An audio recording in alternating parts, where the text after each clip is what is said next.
getting dicey.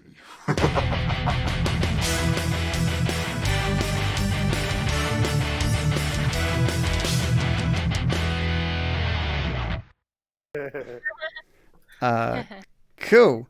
So yeah, so as he raises it up, he's got the smile across his face, and he brings that quarterstaff down into the ground, and he's like, "Get down, you little mongrels!" And he's just with each word, he's just slamming his quarterstaff onto the ground, and the remaining zombies that were sort of walking around all just sort of go, each just kind of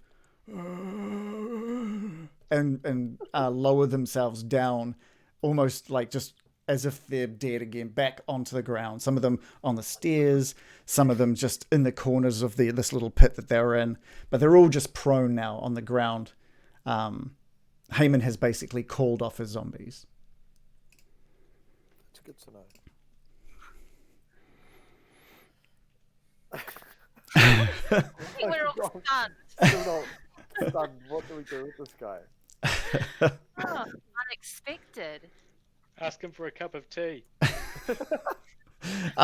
Loris, what you can see from where you are now that everything's kind of calmed down a little bit is the light glow that's coming from your right, that's kind of illuminating Heyman in front of you. You can kind of see inside there's just kind of like a sort of a makeshift sort of bedding, a little fire, and sort of further in you can just see a small well that still seems to be usable. This is obviously the old well that had been built over. Okay. How tall is it? Heyman? Heyman. So Heyman is about 5'10". He's just an average height human. All right. So I'm just gonna look at him, look at the zombies, and then I want to ask him something like, "You sleep here, little man?" Oh, while I do my research, I certainly do. Interesting. The zombie. Ah!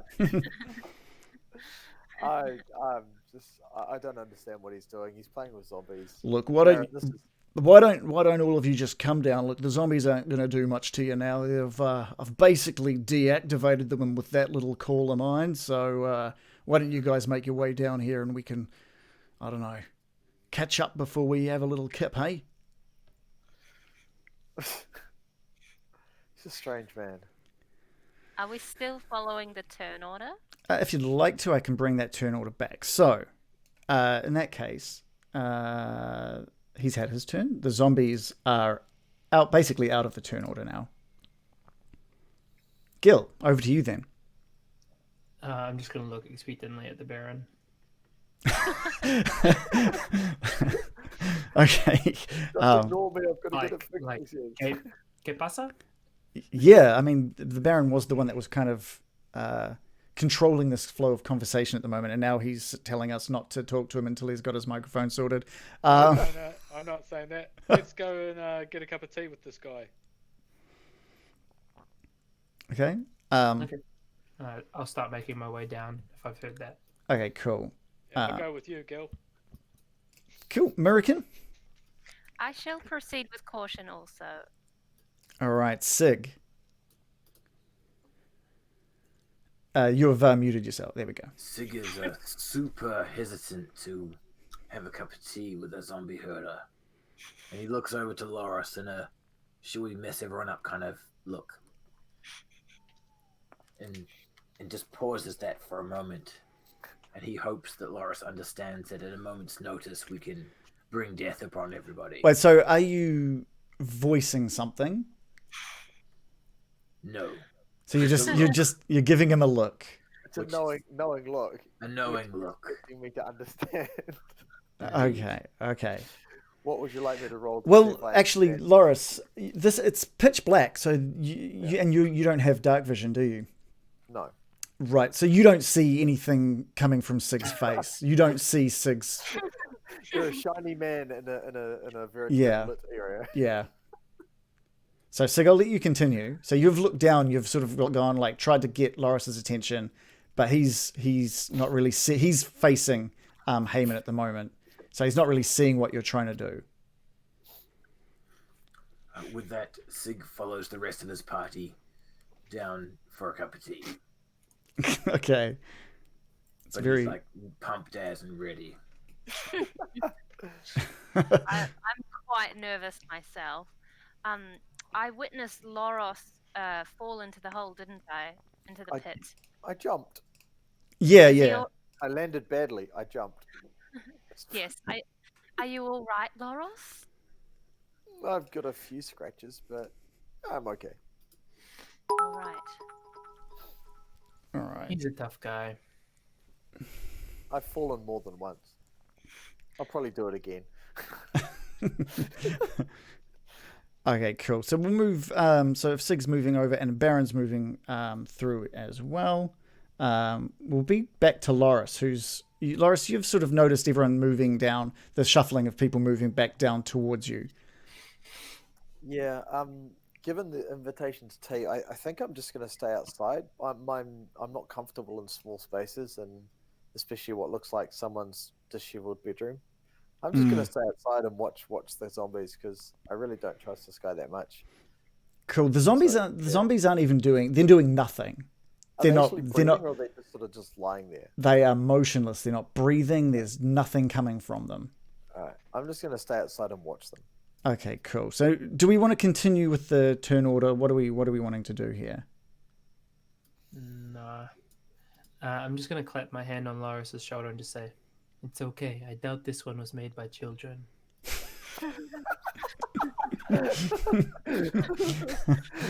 Man, that is going to be a confusing reference for anyone who's joining us for the first time. Deep lore. It's deep It is. lore. It is deep lore. Cool. So, what do you guys want to do? So, obviously the Barons mentioned tea. FT. Yeah. And so Heyman mentions inside back into it's a pretty small area. It looks like it would only be about 10, 20 foot sort of squared, that room. So not too big. And so he says, look, I could get you guys some tea if you want. I'm surprised you guys are into tea. I mean, I thought that was just a necromancer thing. But yeah, look, you can either wait out here and I can bring it out for you, or I don't know, you could make yourselves comfy, but just try not to. I've just got a few. It's a bit of a mess in there. I'm trying to research some stuff. And he sort of goes in to start preparing some tea. The couches. No, there's just sorry, if anyone didn't hear, that was Baron's asked if there are any couches. There's no couches. There's just like some makeshift bedding. And really, from the positions you guys are at, I'd say, like, Loris can probably see the bedding.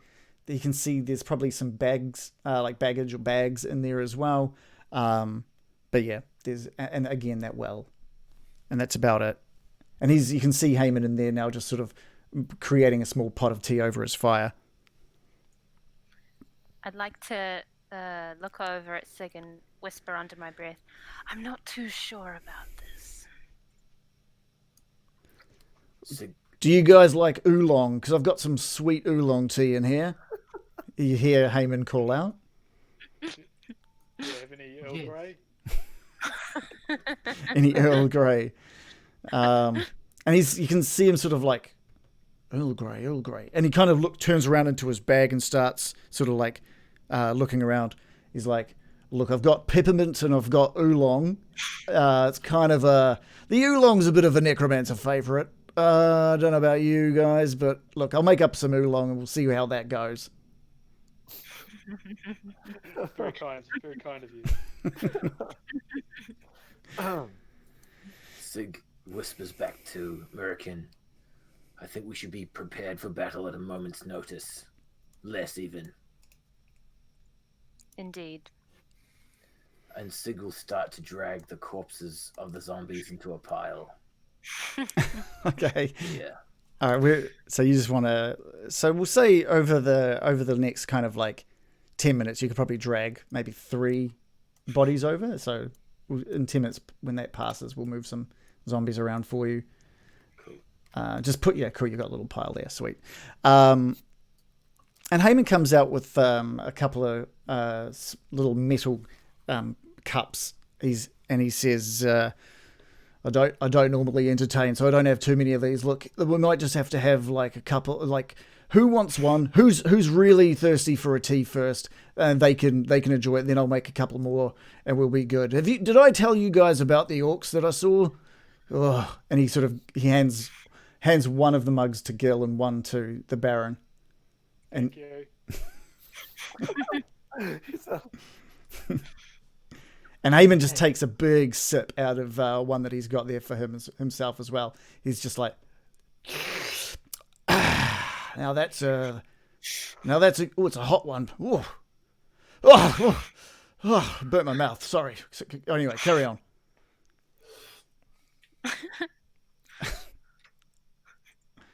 Orcs, you say? Yeah. Oh, yeah.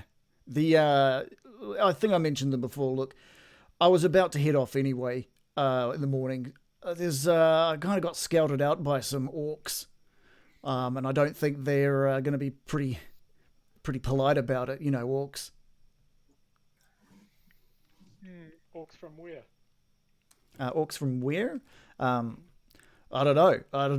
They've sort of looking out over from the south. I don't know. Maybe they've come down from those mountains or something. I don't know. What are they doing? They're coming in and harassing you. Well, I was doing some research, and I sort of was doing my research, making sure the zombies are all looked after. Hey, get out of there, that kind of stuff. And looked up, and there was just a couple of orcs scoping me out, just checking what I was doing, and they saw me, I saw them, hocus pocus for a little bit, but they ran off. I just think they might be back. They're orcs. That's what they do.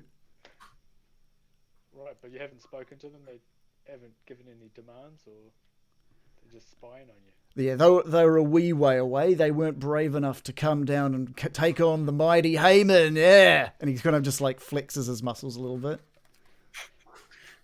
Tell me about this well. It looks interesting. Well, that's why I'm here, mate. I'm trying to do some research. I'm trying to figure out who built this bloody tower that was now demolished, but the big tower that was built above this well. That's what I'm researching. I don't really know much about. There's some water in there. I've been using that for some great oolong tea. I look a bit sideways at my tea. Did you want to? Can you roll at the moment? Yes, I think I can. Okay. Did you want to roll just to check out the tea? Maybe we'll give you. What will we do? Investigation. Investigate the tea. Maybe medicine. Maybe we'll do a medicine roll on your tea if you want. I certainly shan't be drinking a single sip without checking it thoroughly. I think Baron. It's very though. 7. A 7. You kind of you look at it. And you give it a sniff, and it doesn't smell like any tea you've had before. But it does look and smell like the tea he's holding, and Haman sort of brings it back up. He blows on it a little bit. He's, well, this is a really hot, guys. Just be careful. And he takes another sip from that. Yeah, that's better. Okay. Well, yeah, I've already been sipping it. I just didn't realise it was from this well. Oh, right, yeah. Well, yeah. So you've tasted, you've sipped it, and it's fine. It's one of the nicest teas you've had in quite a while. You think maybe there's something to his words of it being a necromancer's favourite? Yeah. So who does he think? Tell me, who do you think did actually build this well in this tower?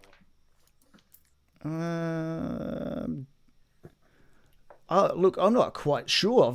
I've heard that there was some kind of, I don't know if it was a necromancer's school or a necromancer's, like, changing shed. I don't know. It's just I've heard there was something to do with necromancers, and here I am doing some research looking for any signs of cool things, because us necromancers, mate, oh, we're good.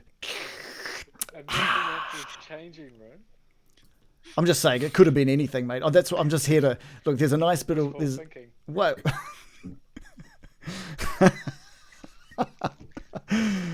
I mean, it could have been. Sorry. Sorry. I was saying maybe it is wishful thinking. Maybe a changing shed could have been pretty cool. Showers. No. I was meaning like, what would you change into? I could, spells and all. change into imagine changing into an animal or something. That'd be pretty. That'd make me rethink all that necromancer business now, wouldn't it? Does sound pretty good. Gil? What are you up to while this conversation's going down? You've got a tea in your hand as well. You just like anybody who looks at Gil at the moment just sees like this calm over his face, like closed eyes, just warming his hands on the tea and just really getting into the moment. Okay. Like he's an advert for oolong. Right. Yeah. Ah, This is fantastic tea. Thank you very much, Heyman. Was it? Yeah, that's the one, Heyman, mate. So you guys don't know anything about any kind of necromancers or anything around this kind of area, do you? I mean, I think I'm going to have to pack up and leave tomorrow. I've been researching this place for about a week. Found nothing. Nothing? But you're just going to leave? Well, I'll tell you what, we have heard of a lot of necromancers lately.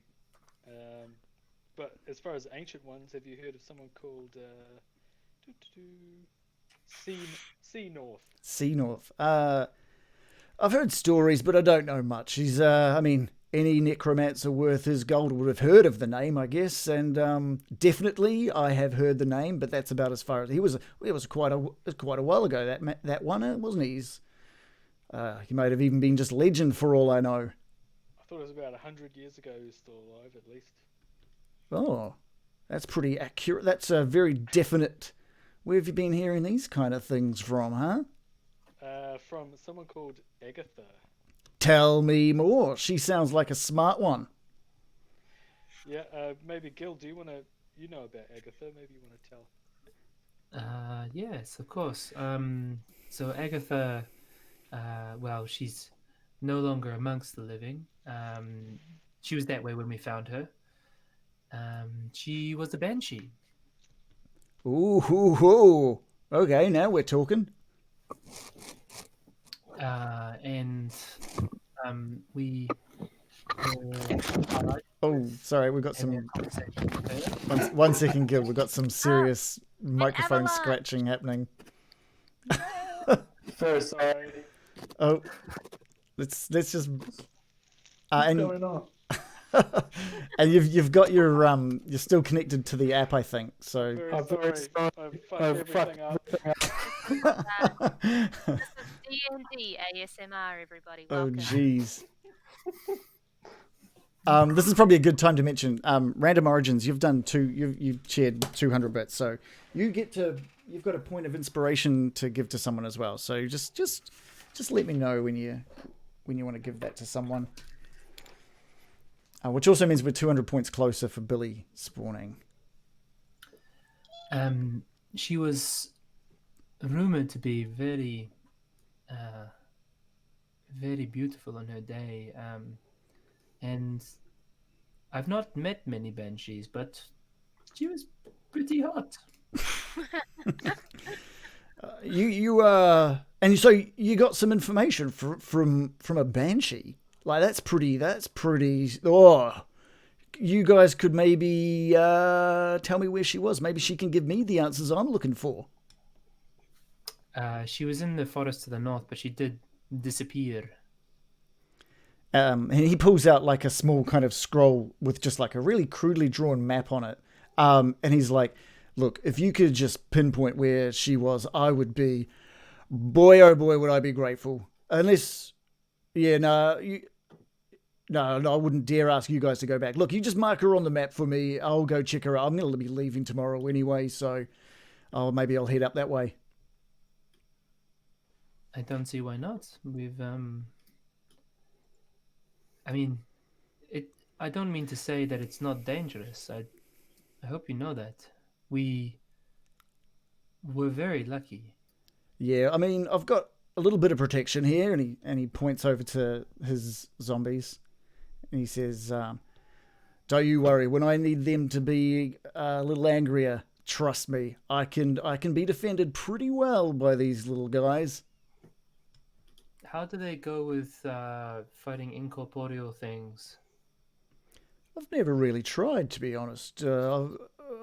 That that could be a nice little test just to see exactly how good these little guys are. These little buggers are. I would hope you had a backup plan for that, but it's at your own risk. So Cool. I'm very happy to point it out. All right. So have you? Oh, sorry, American. These little buggers you speak of, they concern me. Were these once dead people? Yeah. Do you know how zombies work, little lady? I mean, come on. Dead Not over- people. No. People die. I don't know if you've learnt that one in your elvish nature. I mean, I know you guys live for quite some time, but people die, and then I find the one. You know how things are these days. People die in the middle of their houses, and they kind of just get left there. And the burial rites around some small towns aren't too good. So I just kind of, I give them purpose. I give them purpose after their death. I don't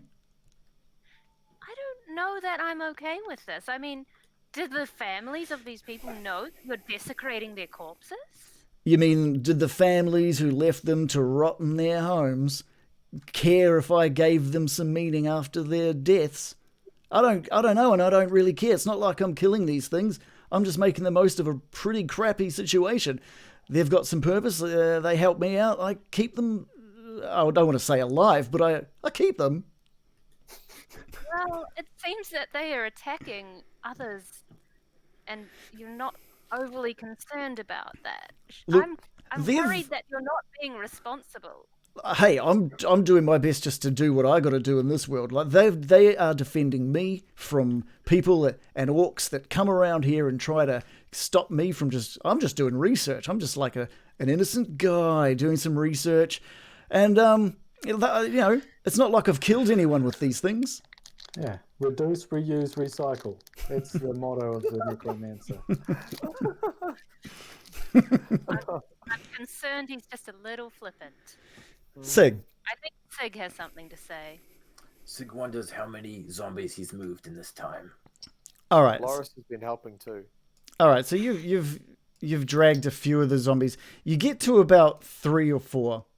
Just before you move them, Sig would like to move the ones that didn't have the red cross on them, because he's being all sneaky. I mean, that'll take a little bit longer because they were much further away. Indeed. Okay, so in that case, you've moved 2 onto that pile, and Heyman sort of goes. He notices, because you obviously, unless you're trying to be stealthy about it, and in heavy armor, I'd say that's pretty hard. And he says, "Oh, excuse me. What are you doing with my guys? I mean, could you tell me what you're trying to do over there?" Sig ignores him and carries on moving the zombies. Okay. And Heyman sort of looks back to Gil and the Baron, who seems to be the only ones that are actually sort of conversing nicely with him. He says, Can I try and distract him with a question? I mean... Oh, he was about to talk. Sorry, yeah, like, you're not going to be able to distract him from his zombies being moved right now. You'll feel free to ask, but he's basically going to respond with anything with, can you tell your friend over there to stop moving my assets around? These, God, if he pulls one of these limbs off, that's going to really set things back. So, just while you're having this conversation, I'm pulling up a torch and I'm lighting it. Okay. Heyman is getting pretty suspicious now. He's like, okay, guys, what's your intention here, guys? I'm not stupid. I'm a goddamn necromancer, aren't I? I can read a book or two if that's what you're wondering. Pile of zombies. You've made lighting a thing. I don't want to be rude or anything. And he sort of tightens his grip on his quarterstaff. He says, You might want to tell these guys to stop what they're doing. You've come into my, well, I don't want to say home, but my camp, that's for sure. Mm-hmm. And sorry, they're a bit suspicious about necromancers because we've just had a run-in with one.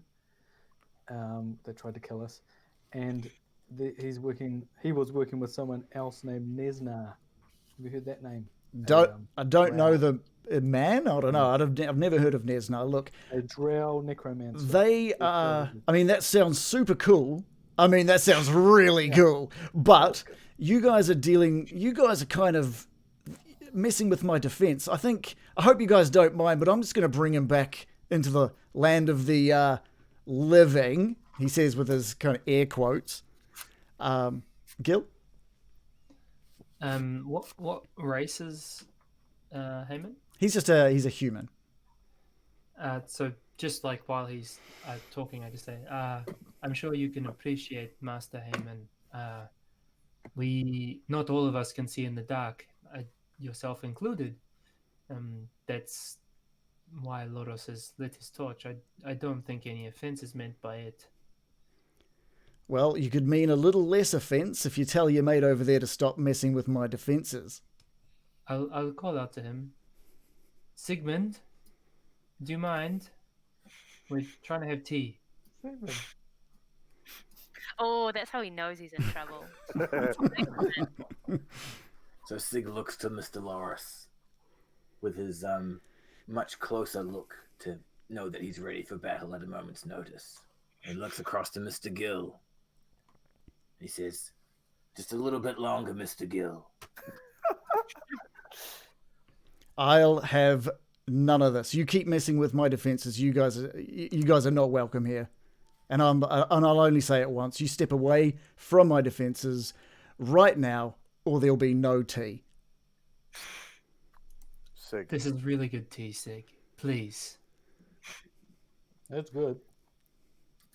You can have some. Sig looks to Mr. Loris. Should I drop the torch, Sig? I feel I should drop the torch. So are you standing above the pile of bodies as well? I'm beside. So I've been helping Sig move the bodies, so I am there. Mm. Whilst you guys have been jabbering about tea and stuff. Mm-hmm. I have a torch held above these zombies pile, ready to drop it if Sig gives the word. Sig looks at Loris in a way that he hopes he recognizes. Oh God, don't make me choose this. I'm then inside, says, aren't I? "Burn them." Okay, the moment he hears Sig say burn them, he slams his quarterstaff down on the ground. I'm just going to bring the turn order back. Oh, it's still up, so that's I feel fine. like this is a TPK, by the way. And he shoots a level 2 magic missile into Sig's back. Oh, that's gonna hurt. Did ready actions from before still count? Or not? No, that's time's well past. Time is well past since that happened. Do we roll initiative for that then instead of, like, or does he just get to go? Oh, this was his reaction. This was his reaction to the torch dropping. So can we react or no? Well, you didn't have any actions readied, unless you've got a reaction. So he readied it. Oh yeah, he's as soon as he saw Sig dealing with the bodies, he readied this. So he slams that down, and a giant bolt of light shoots out, doing 16 damage to Sig. Does it have to hit, or does it just do that thing? Magic missile just hits me. Magic missile just hits. Oh. And so this is nice. It ended on Loris's turn anyway, and he was at the top of this order. So Loris was the last to move. We can roll brand new initiative if you guys think, or we can continue. Nah.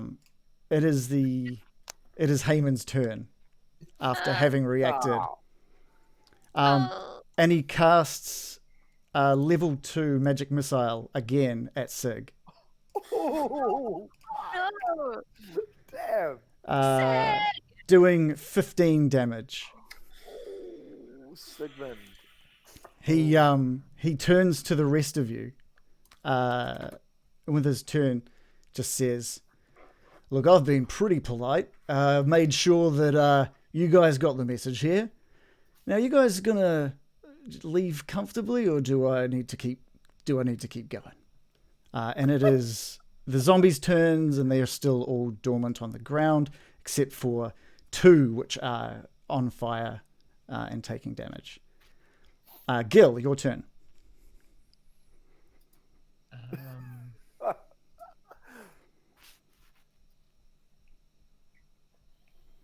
Are you up there, Baron? No, I'm in the living room.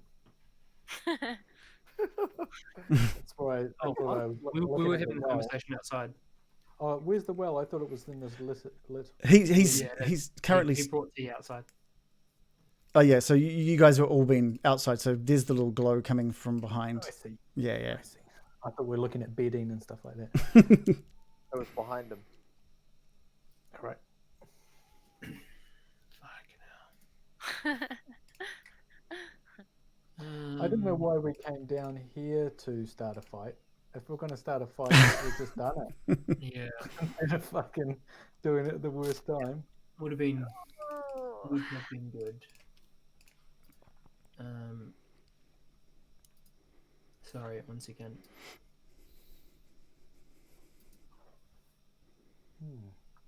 Gil looks concerned. Furrowed brows.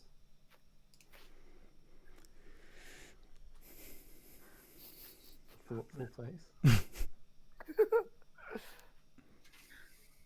we have a running commentary of what he's thinking? This is the Like a long. Yeah. What? Yes, Gil. What's Gil's? What's going through Gil's mind? Yeah, I'm like, what can I actually do here? Like the squishiest party members are all right next to the biggest threat, and there's like zombies between us. I don't Like know why tactically, we're this is fighting. the worst possible position we could be in. Yeah. He's offered Thanks to for not that. kill us though. Frontline fighters. Leave.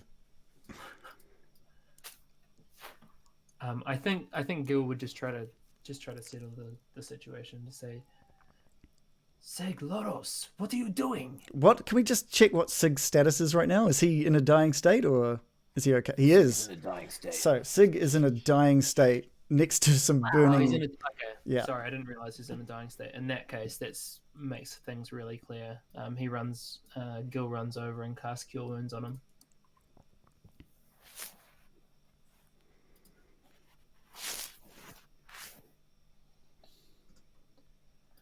For 10 points of healing. All right, cool. American, over to you. Oh.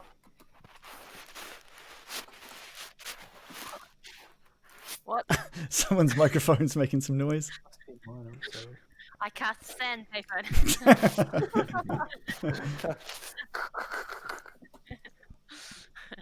I rub him smooth. Wait, his head's already bald and smooth. Okay. Yeah. Anyway.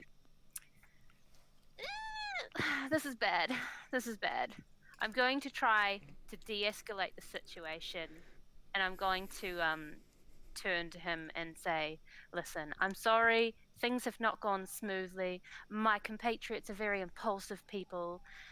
They tend to see things in black and white, but I assure you, we can talk like adults. We get your point, and I'd like to try to persuade him to calm down. Give me a persuasion roll, but you're gonna have to do it with disadvantage here. Oh, I'm very bad at persuasion. That would be a -1. Let's see. With disadvantage. Oh, Yeah, I give had us to another roll roll. twice. That's all right. Oh, this is going to be really bad. Well, hopefully just a minimum of 12 right now, but Did it go again? not yet. Just click it. Just I'm just going to click it, and then it's going to do nothing. just click That's it. what my plan is.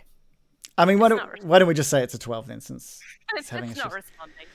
responding. All right, so we'll resolve that when it gets back to his turn. Any movement at all, American, or are you quite happy where you are?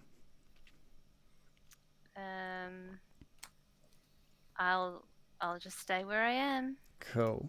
Sig, we're back with you. Life is... Oh, there's a whole bunch of persuasion rolls going from Joe right now. Thank you for that. Roll 20 workout. Yeah. Sig, so you've just had, you've been severely burnt and put into a dying state. You've had Gil rush over and you've breathed life back into you. You are in a prone state right now. What do you do? Sig will sit up onto the ground and just hold Gil's shoulders and be like, "Thank you, Gil. Thank you." And he's just going to freak out for 6 seconds. Okay. Just trying to re-engage with the situation and what could have happened to drop them so quickly. All right, cool. We'll move back over to the Baron. Oh. Well, I'm just going to just say what a powerful magic missile spell that was to what's his name, Hyman, and and just I'll look a little bit. Eesh, that was pretty powerful. I'm really sorry. This is devolved into this sort of attacking stuff. I can't have you attack my party. That's no good. How about we just call it quits and leave? Cool. We'll see how he reacts to that soon. Okay. Loris? Yeah, so Loris is just going to sheepishly pick up the torch and sort of make it look like he accidentally dropped it. So completely picks it up and just going to scuff the zombies that are, so with his foot, he's just going to scuff them out, like put them out. Yeah, you stand out of fire. He's just going to and make it look like he didn't mean it to happen. Just going to fucking hell, what's going on here? I want a survival roll. I want to see how well Loris can put out a fire. Oh Jesus, this is going to be embarrassing. A survival roll. Hold on. Oh, yeah, this isn't going to be good. I roll a 14.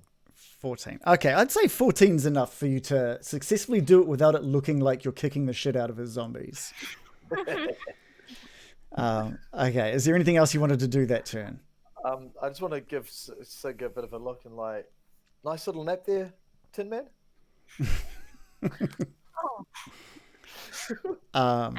Is that an X?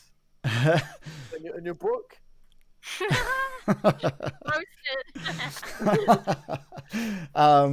And that's all for your turn there, Loris, or is it? Yep. All right, it's Hayman's turn again. He's not looking very happy. So Americans tried to persuade him to sort of stand down, and the Baron has kind of said, "Hey, why don't we just leave?" And Hayman sort of looks towards the Baron, and with his quarterstaff still raised, and he says, "Yeah, I think that might be a pretty good idea." Yeah. Okay. And we'll bounce back to Gil. Gil, having roused Sig, kind of says,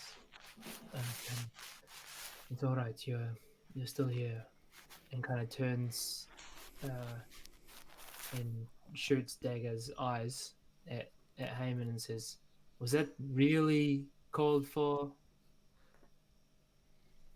Hayman looks back and he says, "Was burning my defenses really called for? I mean, come on." Look, he obviously made a mistake. He's put it out. We'll go. Cool. Is there any? Are you wanting to move? What are you wanting to do? I'll wait for American and Baron to come over here rather than like just boost. Cool, American. I agree. We should make our leave immediately. Can I have a quick look at your well? he just is staring angrily back at you for even at me. This is all a misunderstanding. I'm very sorry. I am interested in your research. I thought it would be a nice chat, a cup of tea, but it's obviously gone south. Yeah, you can misunderstand yourself somewhere else, I think, mate. This has gotten extremely awkward. All right. Sig then. Sig? So Sig slowly stands to his feet after listening to the conversation which has occurred around them and starts to walk away up the stairs. Cool. Baron? I can't see the well from here, can I? You can kind of you can see it if you kind of just peek forward just a little bit. You'd be Yeah. able to see like a little bit of it. Can I peep at it? You can peep. You can give me an investigation peep. All right. I'm just worried that if we come all the way here, we get no leads on this necromancer that we're trying to find. The drow one. Oh, I got a great score. It was an 8. Yeah, so you can kind of just see a little bit of you can see the sort of reflection of the light hitting the water, reflecting back up onto the roof of that little area, but you can't really tell much from what you're seeing. Very good. Okay, well, I'll give him a little bit of a bow and tip and hit. So, good day to you, sir. And I'll walk over there. I said good day. Loris? Yeah, if we're making our departure, I will take my torch and leave. But as I do walk up the stairs, I'm going to make sure I walk over the zombies that are still burning, like that pile of now ashen. I'm just going to make sure I walk across them with the intent of kind of causing damage. If I can walk across them and crush their skulls, I'll be stoked. If you it's dark. I can't see where I'm you're going. literally holding a torch. You're literally holding a torch. You can see where you're going. So, if that's the case, it's because it's dark. That's going to be my reason. if that's the case, okay. So that's what you want to do? I'm going to walk up the stairs, and given where I'm standing, I'm going to walk basically. Hold on, I'll show you which way I'm going to walk. Can he see from where he is? Oh yeah. He's like he can see the torchlight from Loris's torch. Yeah, but he can see the torch. Okay, that's cool. I'm going to walk. Can you see it? I can see. See the line? Yeah. So I'm walking up to where Sig is. Yeah. So you're just walking over the tops of these bodies. Yeah, I'm not looking down. I'm not looking where they are. I've literally just sort of spotted them. I'm walking straight across them. All right. The moment your foot comes down on one of the zombies, an intense heat hits your back. Oh yeah, feel that heat. As a magic missile at level 2 careens into your back. Magic missiles at level 2. How powerful is So that's 17 HP taken from you. And he just goes, "Leave!" That's awesome. Can you tell me how much damage a 7-foot giant or 7-foot big fella falling on zombies will do? Have you fallen? I've literally gone Have you gone into a dying state? straight into. Has that put you into a dying state? Yeah. Okay. A dying date. Good day. Brilliant. Yeah, because it's not an intentional thing. You just kind of like fall onto the steps next to the zombies. There's no further damage done to these zombies. But Loris is now in a dying state, and it is the mage's turn. God damn it! I couldn't see. It's dark. Don't give me that. You're dead. You're not. You can't talk. It's a spirit. I need to just check quickly. Just type. Sorry. I should have done this before, but I didn't think it was ever going to happen. So. Oh no. Was it called a TPK? Is that what you? No. That's not what I'm looking up. Not too TPK. He for Heyman's turn, he casts Charm Person on the Baron. Oh no. And what? Really? Yeah. So you're going to need to make a Wisdom saving throw. It's probably not the right person to. Should have probably targeted someone else, but he my likes. Wisdom's not that. My wisdom's average. All right. So yeah. So he's cast that. You do need to beat. What do you need to beat here? Oh, you didn't beat it with an 8. I got a 10. Yeah. You were basically charmed until the spell ends, or until someone hurts you, basically, does damage to you. So you now see Heyman as a friendly acquaintance. Well, he did give me a cup of tea. Yeah, so you'll basically do what is in his best interests. But I see right now. my friends as friendly acquaintances as well, though, don't I? That's an interesting thing. Let's have a quick look, because that I guess that's up to interpretation, right? Yeah, I think an antagonistic person becomes friendly or something like that. But... Yeah. We'll have to see how that plays out, I think. It's the zombies' turns, and they are still just dormant on the ground. Gil, it is your turn. You don't know, obviously, the Baron's been charmed.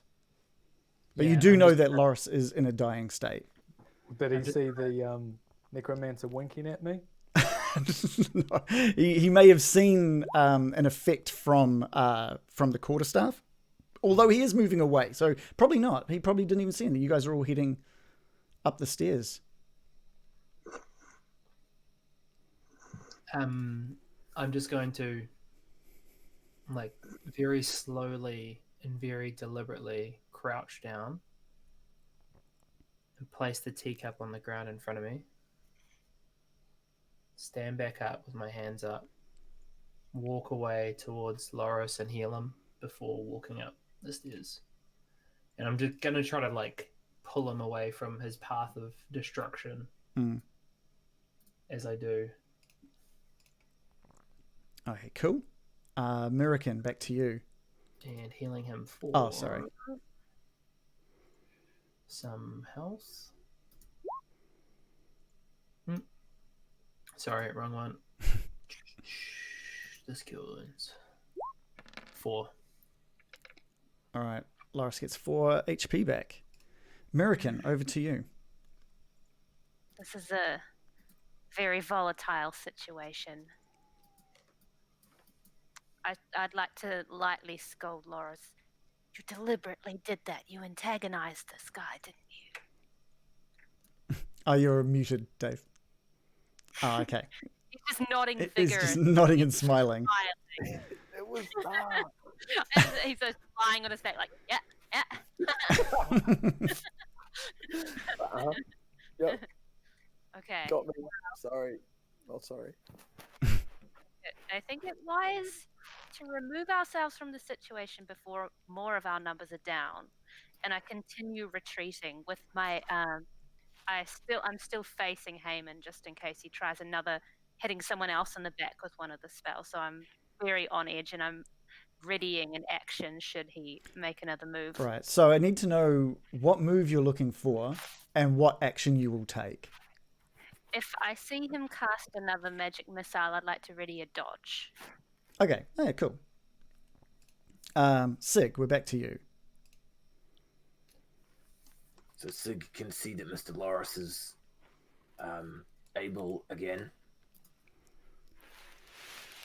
Yeah. You basically heard the magic missile and you recognize that sound and you turn to see it take Loris out. After Sig has witnessed Mr. Gill help Mr. Loris, he beckons his party forth and flees, not unlike a little girl who's scared in armor, away to the south. Oh, yeah. Okay. Baron, we're back with you. Something's kind of come over you now. Like, you didn't mind this guy before, but now after this tea, you didn't see the spell being cast, but something's you're not feeling right. You suddenly feel like this guy, it could be your best friend. Like, this guy is just amazing. The guys that you've sort of traveled with for 6 or so days now, you've known them for 6 days. You're as good of friends as someone might be after traveling for 6 days. You've seen a few things, but this guy is amazing. So what do you want to do with your turn? That's a tricky question. Yes, but I think so. It says that he's my great friend at the moment. He's a friendly acquaintance. Mm-hmm. Okay.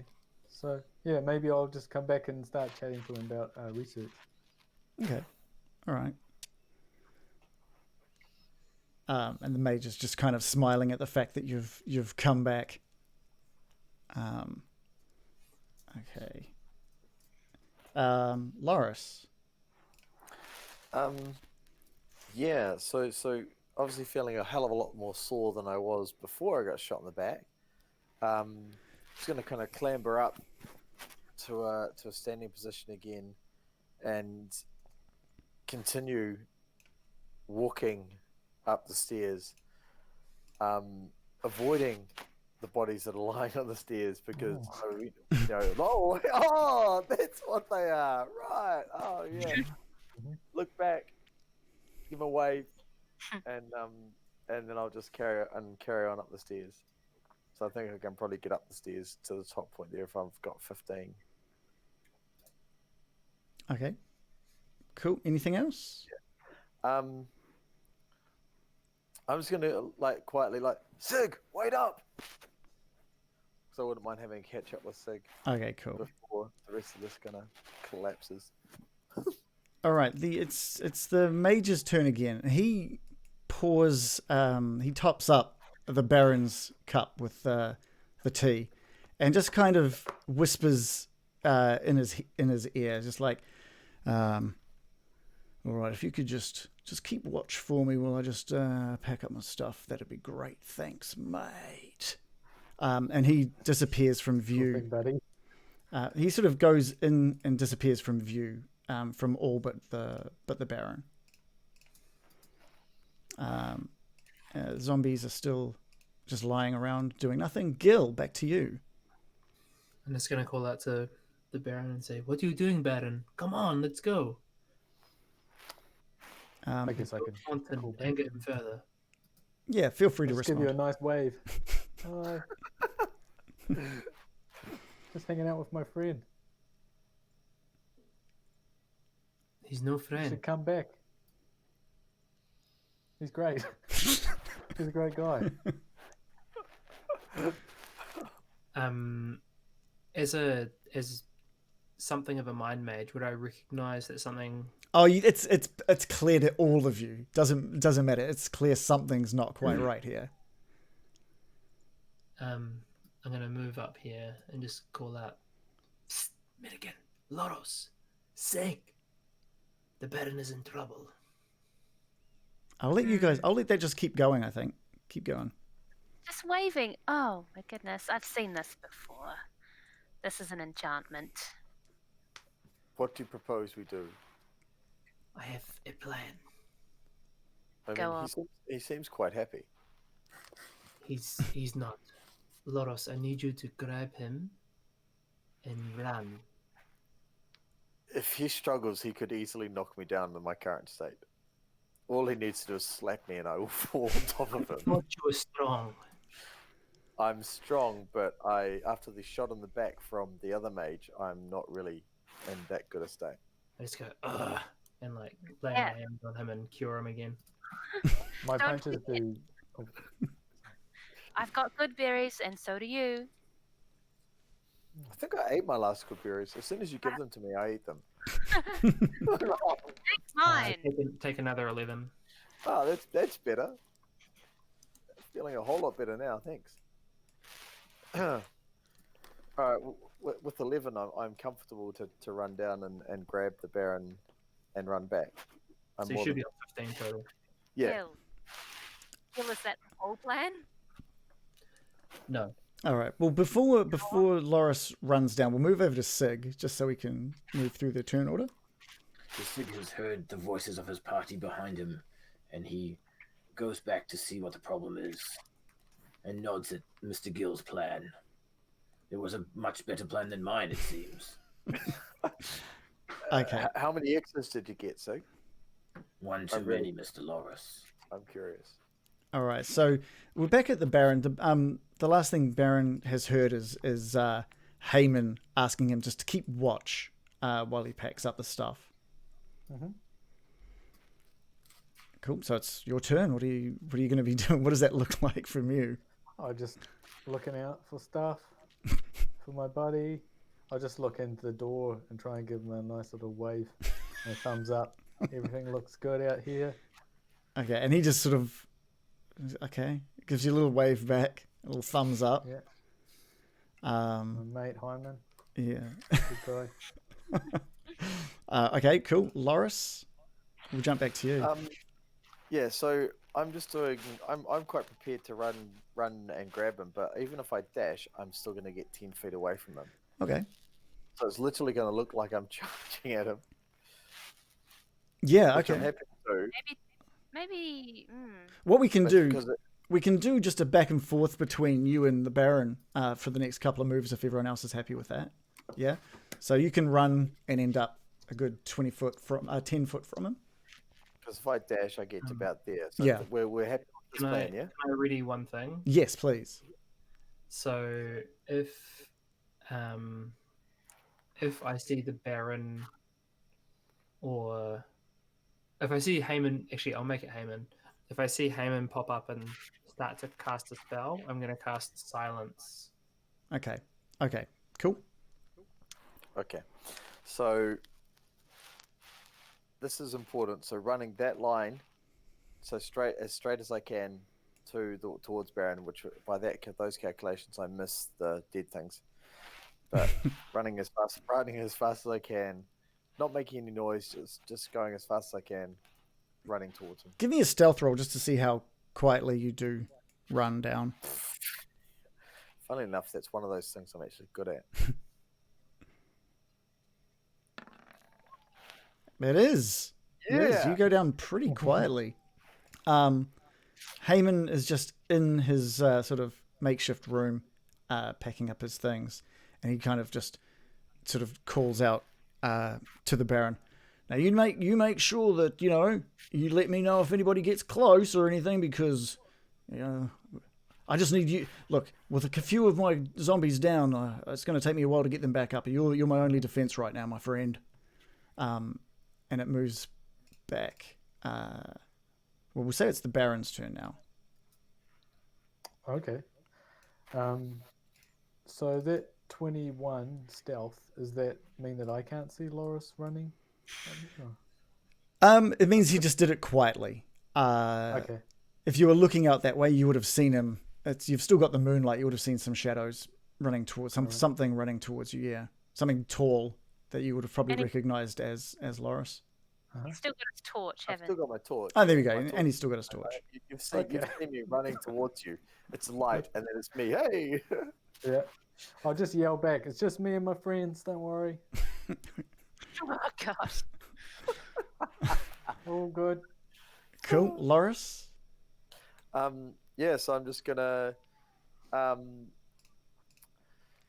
so basically while still running, I'm just gonna charge around and literally with the arm so in my left hand I have the torch. So I'm gonna come around and sort of while still dashing, just scoop up Baron in one hand and keep going. So I'm literally not tackling him, not stopping him to pick him up. I'm just kind of catching him in one movement and carrying on and chucking him over my shoulder.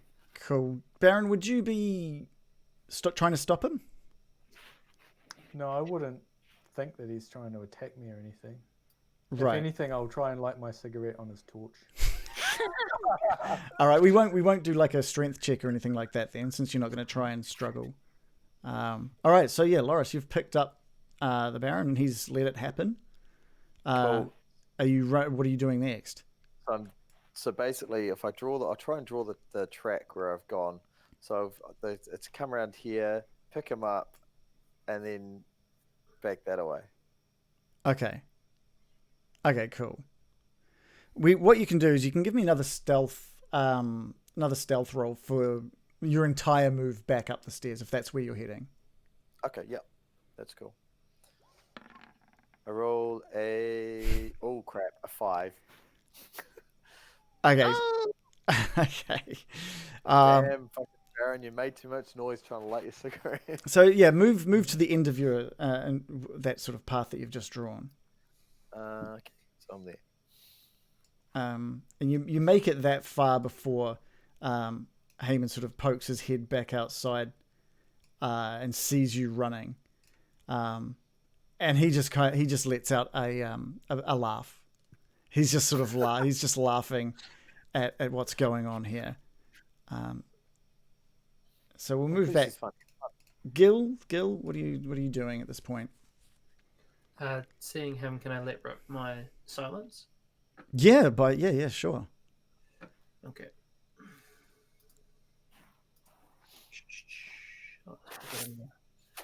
Pop in the old chat box.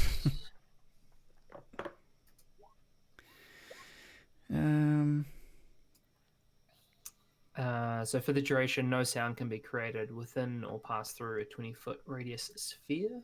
Mm. I'm going to start the edge of the sphere, like the far edge here, like at the mouth of the thing. Sure. It's going to extend Okay. 20 feet from there, so to kind of here where Loris is. Cool. So you're drawing it from the entranceway into his little makeshift camp, and that sort of spreads out over the majority of his zombies. And does that catch Loris or not? It does. Yep. Yeah. Okay. Cool. Yeah. So sorry. So the back of it is there. So if it's the 20-foot, how does it describe? 20-foot sphere, radius sphere. So that's sort of up. If it was on the edge of something, it would be down as well. So this is kind of just, you're doing it ground level, so it'll be 20 foot up and 20 foot out from basically where Heyman is standing. It fills almost half of this entire pit that Heyman has sort of set up home. Cool. Yeah, so as I do, like, it looks like I'm... so as I kind of call out, it looks like I'm about to start singing, and you can see me like putting in the effort and the words and the strumming and everything, but nothing, like, no sound exits what I'm doing, and then the entire area of the spell is muffled. Cool. Mirakin. Do I see the effect of the spell? I suppose it's invisible. Yeah. So You would only notice the spell if you were within that radius. see him doing something. I look over and I say, "Is this the plan? What are we doing now? Is there more to the plan?" I mouth. Oh wait, yes. Yes. Yes, there is. But I won't tell you what it is. Okay. That's simple enough. I agree.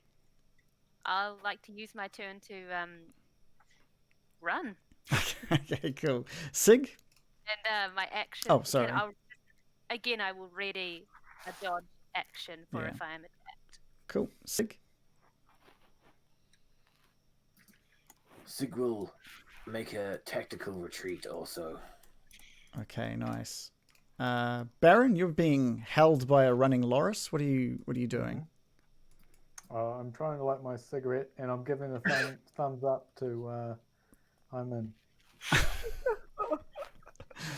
Okay, cool. Loris. So we're going to check up here. And he can't hear you. You're being deafened at the moment. It's, no sound can come from you. Loris, it's you. Yeah, so just basically dashing the remaining 60 feet up the stairs. Cool. And when I get to the top of the stairs, I'm going to, I guess, I'm going to gently place Baron at Gil's feet. So I'm not going to drop him. My first thought was that I'd just drop him, but I'm gonna place him gently at Gil's feet. Okay, cool. It's I appreciate it. It's Heyman's turn, and Heyman, you see, for those with dark vision, can see him smiling once more as he walks back into his room, and just as he pops out of your sight, you see a few of these zombies, the ones without the red X's on them, just kind of get back into a standing position and start moving towards the entrance, basically helping him stay defended from the outside. Did the burnt zombies perish again? They got put out before they could lose all of their HP. Thanks to Loris. Yeah, I should get some credit for that. And I was going to until you decided to just like walk across them. Anyway, so we can, if you want, we can call combat over now. But I don't think we're going back in on this battle. We tried twice. Okay. Yeah, I'm just gonna give Baron a quick slap and say, "Wake up, man!" Are you doing it as like an unarmed strike? Because you do have to do damage if you want to remove charm person from him. All right, give us a. Oh, we won't even get you to roll. You do 1 HP damage, right? How about a back rub? That'd be more charming. So yeah, so Gil, you just here we go. Oh, you like wind up. You like wind up this awesome slap. You just like you stretch your fingers. Slap killing, baby. And you just bring that down across the Baron's face, just slap, and it's so good that it does 2 HP worth of damage. Oh, Is this a crit? It did. It was a crit. It's a nat 20 for that slap. the one of the few times. So there was a couple there. Oh my God. What was that? American? He gets a perfect red outline of Gil's hand. Oh yeah, it is beautiful. But Baron, you're snapped out of it, and See the fingerprint. yeah, you've been snapped out of it, and you know that that love you had for Haman was just a spell. You're aware that you were just charmed. Oh my God, I feel betrayed. You should feel betrayed. Yeah. We gave an olive branch, and he cast a magic spell on you and tried. He wiped his ass with it. Yeah. And you guys can see. Still run though, because he is going to kill us if we don't run. You guys can see back down into the pit, and the remaining zombies have all sort of taken up a nice little sort of a wall in front of the entranceway into his makeshift camp. I'm just gonna say it. He's a real son of a bitch. Yeah, well, it was going okay until we attacked his guys, but I'm not fond of him after all that charming me. Sorry, Sid? Sig is going to motion to the group to continue to vacate the premises. Yeah. Okay. Cool. Okay. Secede. All right. So we'll move you guys back onto the map, I guess. Disaster. So you guys make your way away from the old Elwell. It's about 10 o'clock at night now. What are you guys wanting to do? I don't know about you, but I am spent. That was rather a tiring experience and futile from what I can see. Yeah, we didn't get much out of it. Another botched attempt at diplomacy. I mean, it was going really well. To be fair, it was going really well. Well, it started poorly. We did attack his things first, and then we stopped. And then he forgave us. Something happened. He was fine with that, though. He understood why we would be worried about a bunch of shambling zombies. Yeah. However, the fact that he would then turn around and spike our drinks shows a true intent. Well, I don't think he did spike our drinks.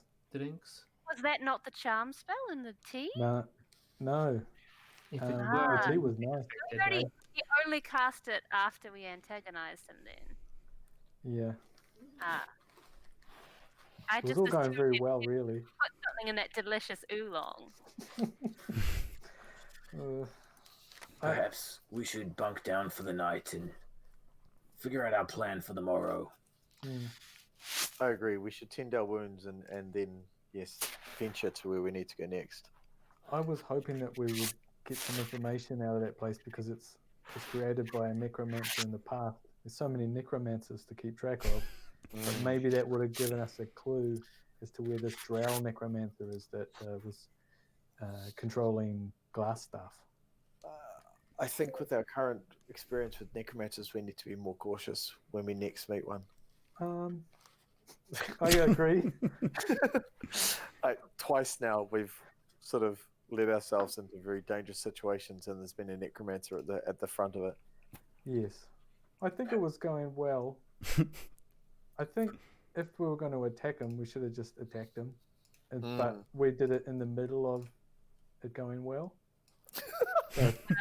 We're We in the didn't- wrong spot. we went there to kill undead, and we came Um, across this bloke that had a seemingly reasonable explanation for his actions. Although I tend to disagree with the fact that it was Yeah. reasonable, and I feel we've failed Duran. I feel he'll guilt us about this also. You know him. He's condescending. He's not going to be pleased that we chickened out. I feel he's going to give. There's going to be more reasons to be cross at him. Perhaps we should rest the night and return in daylight, or at least we can see what's going on after our chat when we figure out exactly what we should be doing. Yeah, we should decide if we want to go in there and take him over to knock him out or something. Well, he's leaving in the morning, is he not? That's what he said. Yeah, he is leaving. So perhaps we go back after he's left. Perhaps I think you will America leave can earlier spy. than. I think you will leave earlier than the morning. We seem to have accelerated his plans. Someone's microphone is. I think it's Dave. Is like. Possible. Is that the microphone? That's probably rubbing on my shirt. Right. Gotcha. That'll be it. American, perhaps we could use your nature knowledge to track which direction he vacates to if he's gone by the time we return, assuming that we intend to do that after we've rested. Indeed. I'm concerned about his strength, but He's harmed my friends. I cannot abide by this. I agree. I had thought we were in agreement to go and murder the lot of them, but it seems I misjudged the situation. My apologies, everyone. I feel I gave him a chance, and he never justified himself adequately to me, and I feel he is a shady character. To attack someone in the back, how cowardly. Twice. And he pretended to be my friend. Yeah. He Right, expects then. to be friends. I feel like this is his style. You know, Yeah. he casts whatever he does on dead things to have an army. That seems pretty dodgy. And then he casts some kind of spell on an unwitting person to make a friend. Yeah. Perhaps then let us rest, and our assault begins tomorrow. Okay. Yeah. I'm good with I that. have one more question for you, Baron. Yeah. With your knowledge of the necromantics, would My he favorite band. have control of these zombies? Does he need to command or release his control? For controlling the zombies, Yes. I'd say he has telepathic control over them, and he could make them do whatever basic actions he wants every time he tells them to do something. I see. Be my guess. And you see a flash of inspiration across Gil's eyes, but he sees no more. Okay. All right. Intriguing. If you guys would like to do a long rest, you're welcome to do so. Yes, please. All right. So it's like I said, so it's about 10 o'clock when you leave the old owl well. How far are you guys moving away from this before resting? Like, where are you? What are your plans for where you're going to rest? Sig wonders if the safe resting location we previously used is nearby. That's about a 5-hour travel away. Oh, That was basically halfway between where the road forked and the road up to Coneybury. So it's well away from the old owl well. Maybe even like 7 hours travel from where you are right now. American, can you detect a safe location nearby? That's a good question, can I? What we can say is that it takes you about an hour to sort of look around off the path for somewhere that you deem to be safe. I've rolled survival. Cool. It's with a roll of a 19. It turns out to be very safe. So you guys have traveled for about an hour away from the old owl well. It's about 11 o'clock. If you guys rest here, you'll wake up at 7 o'clock, ready to go. Yeah, all good? sweet. Let's do it. Do it. Okay, cool. Is that Sorry. no? Okay, cool. All right, so you guys rest. Have you? It's this place seems to be just as safe as the last resting spot that you guys ventured into as well. All's gone well, and you've woken with Loris sort of talking in his sleep, and kind of he's just like repeating the word crush, crush, crush, crush. And he sort of like jolts himself awake, and the rest of you are all sort of woken by his kind of like startling wake up. And it's 7 o'clock. How would you guys like to start the day? Could I have figured out that cheese ring? Sorry. Carry on. Okay, yeah. So like before you went to sleep last night, Baron. So how many? There were 9 holes on that ring, wasn't there? 9 small holes. Is that right? Yeah. So you were kind of like looking over this ring for a little bit before you called it a night. Like as American was looking for somewhere to set up camp. So on that hour travel, you're kind of just playing around with it, and you start kind of just like tensing your hand and pointing at things because it's still glowing quite yellow, and you kind of start pointing at things, and it's not really doing anything.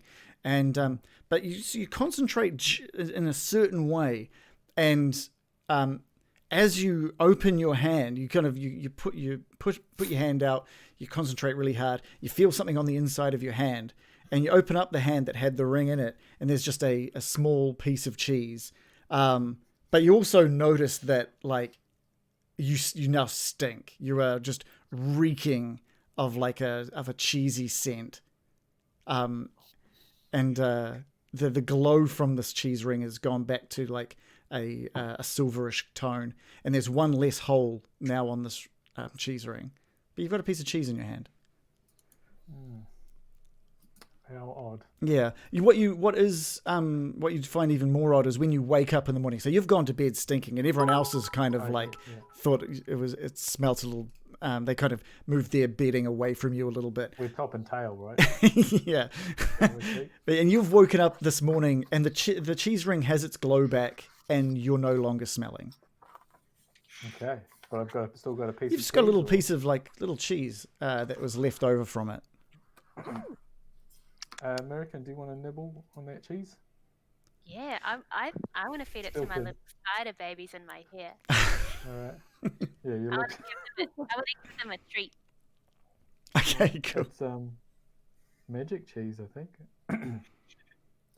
Yeah, and had there been, so are you just feeding it to the spiders? You're breaking it a little in half and feeding it to the spiders in your hair? Yeah. Which again is a very random thing to say if you had no one watched last week. You've got spiders in your hair. So you've got 2 little spiders. You break the cheese in half, you feed it to them, and you can just hear them in sort of in your ears. And it's like, oh, everyone, look, they're so adorable. Yeah. And just for a moment, people, I think the Baron sees just like a small glow, just a real subtle glow come from each of them. And you're not even sure you saw it, but it's gone now. So you know there was something about that cheese. Intriguing. Yeah. Cool. So what are you guys planning to do this morning? I wake up with spells on my mind. I'm trying to think of what do we need to do to stop this guy? He seems extremely strong. The spike growth worked amazingly well on his horde of zombies. Yes, but he only has 6 of them left, by my count. I may be wrong. Are we seriously considering going back and trying to end this necromancer person, Heyman? I would love to do so, though I fear his talents outweigh our current assets that we would bring to battle. I do have a spell that could potentially help us. Have you ever heard of Pass Without Trace? No. Not I. I can prepare a spell that will protect us from detection and give us some advantages if we are to try and sneak up on him. I like the idea of a sneak attack. It works for up to 1 hour, and if we are able to track him, use this and gain advantage on our attack, we may stand a chance. I was thinking more like a company of 50 pikemen. I'm afraid I cannot conjure that. Agreed. It would take too long to marshal the pikemen. I suggest we reconnoiter the Well, for what? outwell and see if the dead still stand. And perhaps under the cover of this shroud you speak of, Nesa. Well, And, we will have to be judicious. Sorry, American, you go first. We will have to be judicious. It only lasts an hour. Gil? Yes. I propose we clarify our rules of engagement before we get closer. We need not have time for a conversation during battle. Is our intention to see his forces then attack, or see his forces then flee? Why would we find him to run away? We've just done that. Baron, do you have an opinion on this? Well, I'll take your lead on this. If you want to kill him because you think he's been marauding the villages with using his undead in a bad way, and he's obviously powerful and he's a liar and a cheat, made me think I was friends with him. I think that's exactly what he's been doing. Then I'll go with you. But I think we should decide beforehand. Do we want to kill him, or are we going to go talk? So you pick and I'll follow. He hurt my friends. I would soon see him ended. It was no mere scratch that he dealt to Loros and to Sig, or to you, Baron.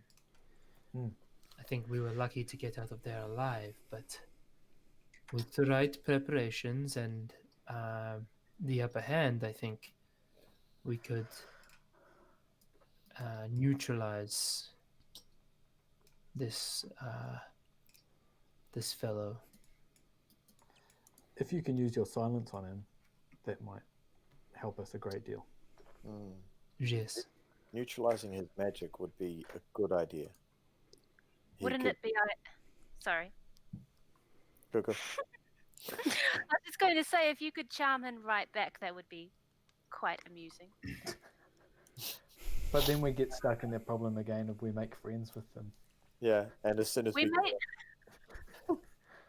I could make friends with him and then stab him. Yeah. Doesn't that make us betrayers? As much He as started it. You guys are no better than he is. I have a slight issue with that, just a small one. All right, Besides, once we injure him, he will just continue attacking us. so what's the plan? Mr. Gill, you go first. I say we head back. As we near the old well, we take on the cover of your shroud, Nessa. If we see them, we engage them, trying our best to get the drop on them. I shall try to silence the necromancer himself. Perhaps you could take care of the shambling dead, and perhaps our good big boys here could meet his face with their steel. With pleasure. I will get as close as I can and sever his hands. And which direction would you guys like to venture back into that area? So you've got the main path up on the west. You've got a sort of a secondary path up on the south. Should we go to break before we... Yeah, totally. I was going to anyway. But I just wanted to guess see where you guys were entering in where from. Are we now? You guys are about here. Okay. So just an hour to the sort of southwest of the old Elwell. And you're saying there's a path from the south and a path from the west. Yep, and there's a clearing to the north and east that you could you could easily move in on as well. And I'm guessing we ran from the west. Is that the way we yeah, came out? Yeah, that's right. Okay. I have one amendment to the plan. If we see a large number of orcs, as he predicted, we do not engage. Okay. Okay, and with that, I think with that we'll go to the break. So you guys, oh sorry, we didn't even figure out which way you were going to go back in, but we can do that when we come back from the break.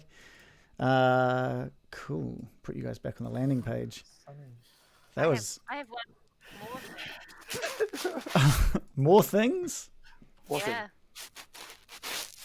But maybe I'll just wait until afterwards. Wait till. Or maybe I can do it now.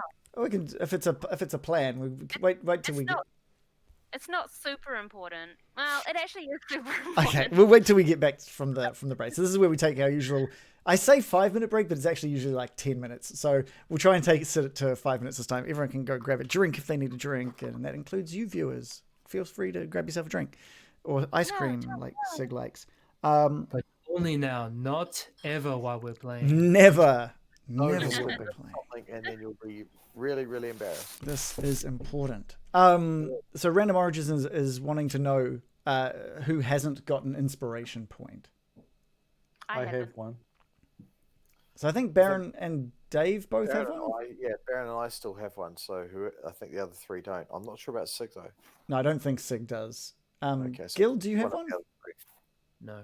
I don't think I've ever had an inspiration point. I thought I gave you one. I gave someone one last week for a really good in-character move, but I can't remember what. I ended up with 2. Right. Because Random Origins gave me one and then you gave me one. Be right So I ended up with 2. So I've currently got 2 inspiration points sitting tucked away. I can give it to someone if I want to. Right. Yeah, that's true. I can gift one of my inspiration points to someone, which I think I probably will do for this battle because I'd rather have us all with one than not. Yeah, gotcha. So I had planned to give one away. So Random Origins is also he's giving one to American and he's just giving one to Gil as well. So we'll make sure Gil is aware of that. Just spinning up large tonight. Spinning up large. He just wants to see Billy Goblin come back. If you guys want Billy Goblin to come back, you would have seen when Random Origins cheered just then. You would have seen one of our cool new animations up the top left. Would have been just around here, I think. You would have seen it about there, which I chucked in yesterday. You would have also seen at the very bottom left, bottom right, a little counter that would have. I thought it was going to stay there like constantly, but I guess it doesn't. Maybe I need to figure that out. Need to have it there all the time, I think. And you'll see that reduces in size the more bits are spent. When it reaches 2,500, that is when Billy Goblin will arrive. I wonder if I can play around with getting that on the stream constantly. Random's even sharing rewards to other people in the chat. Like, just being super generous tonight. So that's just part of it's shared because it's like it's a group thing. It's accumulating the points. Yeah. That's cool. Yeah. But still, super generous. What's going on? Yeah, it's very cool. Very cool. But I'm going to have a bit of a play with that widget and see if I can get that working properly because that'd be really cool. If we've had a few followers as well, which has been really cool. The Crow Show gave us a follow. Thank you so much for that. That is awesome. Bumping our numbers up. It always makes us super happy when that happens. Anyone else? I know that we've had Hunster sort of like watching. I don't know if Hunster's given us a follow yet or not. But there was one other, but I can't remember who it was. Yeah. Oh, wait a second. It should show me here. Percy Prune? I don't know. Yeah. So if you guys are liking what you're seeing, definitely give us a follow because it makes us stronger. Not physically. Makes us physically stronger every time it happens. All right. This should make it stay there. Does that stay there? Yeah, now it's there. Now it's there all the time. Cool. Technology. Yeah. Amazing. So we are at 2,000 points away from having Billy Goblin. So you guys, if you want him to show up, definitely cheer. Do some cheering. Hunster just gave us the follow now, which is awesome. Thanks for following. Wow. Glad that you've still been sticking around watching. That was I think that was a pretty tense moment with Heyman. God, he nearly killed us. Well, yeah. tense. This is what happens when you trust an NPC for 5 seconds. No, wait a minute. This is what happens when you betray a trustworthy NPC. Oh, he's so trustworthy. You're right. He was making you guys tea. He had invited you in. He was willing to chat and talk, and then you guys decide to just to destroy his defenses. Who was it? Not me. Anyway, but I just want to say I am embarrassed that I thought that it was tea. I thought you implied that he had actually spiked the tea and it was taking effect on Baron as a delayed effect. Right. No. Yeah. No. He. But I thought, oh, Gil drank the tea, but he's probably immune to being charmed because he's part elf. So I just assumed it was the tea and that he'd planned it all along like a bastard. No. Indeed, he is a bastard. He's so not a bastard. I think you. I don't know if I trust you, DM. What did he do that meant he was a bastard? Shot fireballs in our companion's back. After what? After they were jerks. But just because someone's a jerk doesn't mean you try to kill them. That's what I'm just saying. He warned multiple times, and it was 5 against 1. He needed to send a message. Listen. If someone warns to murder you before they murder you, does that make them a real good guy? If you warn someone that you're messing with their shit and there's going to be like consequences, and then you mess with their shit, you can't be surprised by the consequence. Right? Fair. Surely. But still. I wasn't surprised he did that. I mean, as soon as Sig made the hint that he was going to do something, I was like, I'm going to get my ass kicked. But Loris would follow Sig because I kind of knew it was that. Mr. Loris would be shot, not himself. Yeah. Man, I was kind of expecting the bullet to go my way, but yeah. well, one of them went your way. I thought both of the first two would go at me because he saw me as a bigger threat, but I guess attacking his or threatening his guys. I didn't realize you guys were on such low life. I was because I was on 16 when I first got hit because I'd taken damage from my fall. Sig just got 2 decent shots at him, which wiped him out completely. Because you got 29, you've got a total of 27. I was at full health and I was reduced to 0 with 2 shots. Yeah, 2 hits and he was done. Man, I just realized that my cool animation doesn't show for me, so I don't think it shows for the guys either. It just does the usual bits jingle, and that's really dumb. I don't know why. Sorry, keep talking. Sorry. Sig would like to add a further amendment to Mr. Gill's plan that once we sneak in with the old stealthy stealth and we purvey the situation, he would like the opportunity to chat amongst his fellows before we proceed further.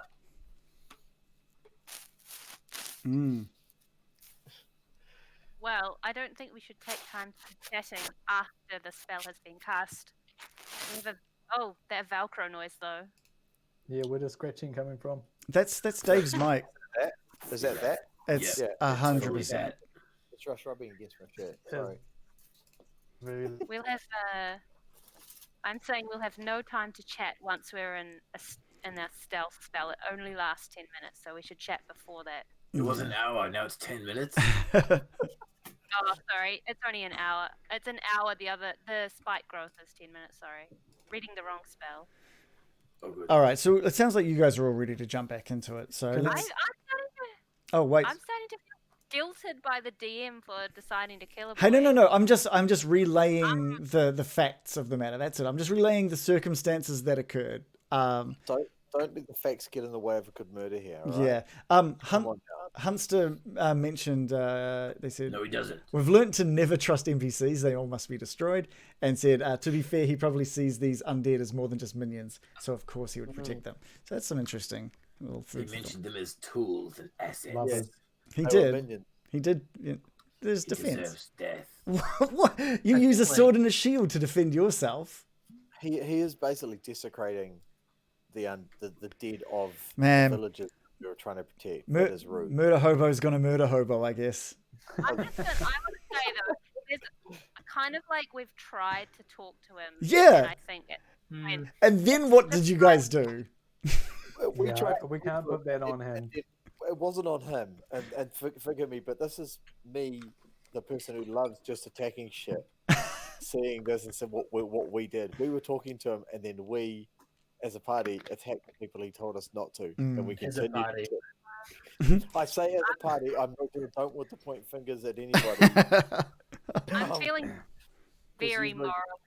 I'll point a torch at you. Now Reese is frozen. I It think was- he's having some connection He's issues. sucking on a bottle. I think he's trying in and to out. stop. I was about to jump It's back just a into it. real impressive skull. That's all. Yeah, I was gonna head back. We might need to wait for Reese to fix his stuff I before think we go back. just on the whole NPC thing, I think it's really tough to make NPCs untrustworthy because the party is already naturally distrusting of NPCs, Yeah, regardless of what the DM does. And so if you have like an NPC that has totally rational yeah, like motives, we see them even if like the players might, but also the characters might, they see them as like not rational or more evil. So it's like NPCs get a really hard job. It's We're always looking for some ulterior motive. I just want to say, like especially if I just- one of them betrays the party's trust at some point. You're yeah, like, all right, that's it. Fucking every NPC is a dick. yeah, And it's also like not that fun to just walk around having moral quandaries all day. And I just like, from a game perspective, I'm like, that's not the game I want to play. I do actually want to find a bad guy and do cool things, not just talk about Yeah, how we should all totally. all day. Like, But if so every I actually want NPC, to- but if yeah, every well, NPC I was a don't bad guy that that you we just should- fought, that'd be boring. Obviously, I haven't tried to like malign every NPC. I'm happy. I'm just saying like This is like the for me, first. I'm like, This is the first one that I've introduced that could go either way. This is the first one. Hey, Reese is back. Anyway, I just wanted to say that La Chesty Rue has hosted us for the second week in a row, which is awesome. Dude, that is so cool of you. You caught us in a good time because we're having like a little break and an argument about NPCs. But argument. but we're about don't know. we're about to get back in. So yeah, do you guys, is this to you guys the first one that has been iffy or not? Do you feel that all of them have been? I want to make sure that I'm dealing a good level of. I don't know. That's don't the know. first one where he was Barman, the barmaid, constantly. the little boy. Wait. The little boy was iffy. No, I'm just saying the ones that I think were fine. Oh, right. Barman, the barmaid, the little boy. Everyone else is shifty in my book. Okay, cool. That's fair. I have literally wanted to kill everyone else. Yeah. I mean, like the red Yeah. brands, This is right? the first one that could be like a powerful enemy, or he seemed to be making such a big effort to say, "Hey, these are just my sheep, mates. No problem here. Come and have a chat." So I think that's why he is the first one that is, he could take either way. Yeah. But hey, I'm happy to go in whatever direction you guys. That's why don't what know. happened tonight happened, because Now I'm just second guessing everything, and I'm just like, oh, I don't even know anymore. don't do what feels I right. don't know if we I should think- kill him anymore. And I'm gonna feel all guilty, and like, turns out he was like feeding orphans, and like he was mobilizing zombies to save the world. And I think you need to embrace the murder hobo life. Just not if I'm embrace gonna get guilted for it. Hey, no.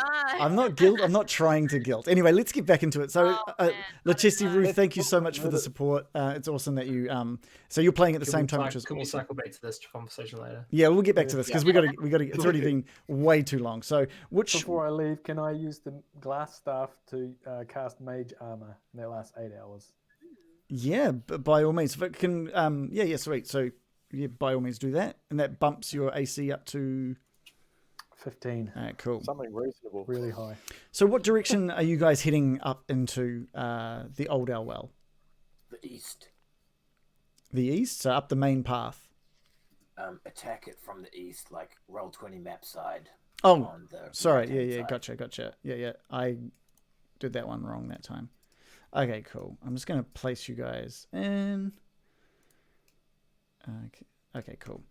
All right, let's bring you guys back into the Old Owl Well. And you'll find your tokens on the east side of this map. Just might have to wait for it to load in a little Oh, bit. it's daytime. Whoa. Whoa, what? Hey, how Daytime many- version. Daytime But version. what? Yeah, you weren't expecting that, were you?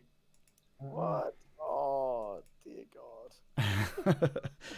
You guys might want to just organize yourselves in the order that you would have ventured back up this path. So you'll be in the front. I'm beside you. Sure, I'm I'll be in staying the somewhere middle. near the front. I'll So hang get out up. with Brian in the back. Okay, let's hang out by this bush. I'm just like, Hide in the trees again. I'm appreciative of the cheese he's shared with me. So you guys can smell that sort of air of death again as you near the old owl well. Yeah, you can see at the sort of just a little bit of the stairs, and you can see just the heads of a couple of zombies that are obviously standing on the stairs. He's repaired them by the looks of it. You don't know that yet. Let's not get ahead of ourselves. Well, okay. My guess. I don't know it. Everyone, shh, be quiet. So what do you guys want to do? I say So- approach stealthily. Should we roll initiative? Indeed. All right. So we've all seen them. You guys can see the heads of a couple that are standing on the stairway.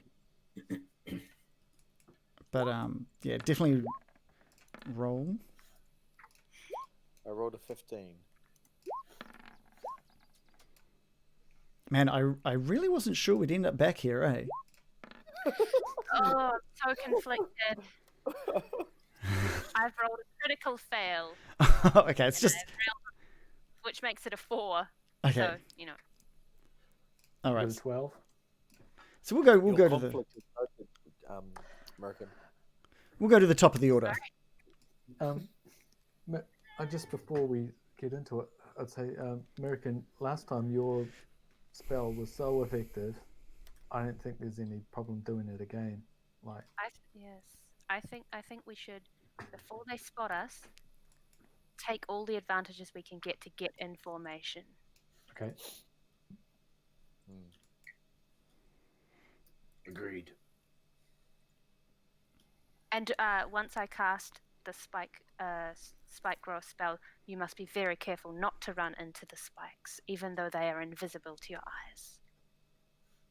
Oh wow, it's like really far You- away.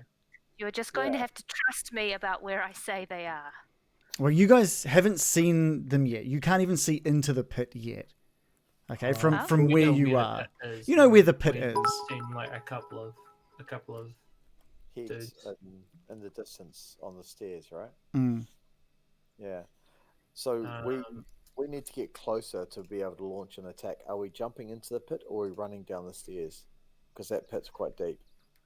I'm just gonna slowly and meticulously move up to my movement. Okay, cool. Trying to do it as quietly as I possibly can. Give me a stealth roll. With the bonus from my good friend.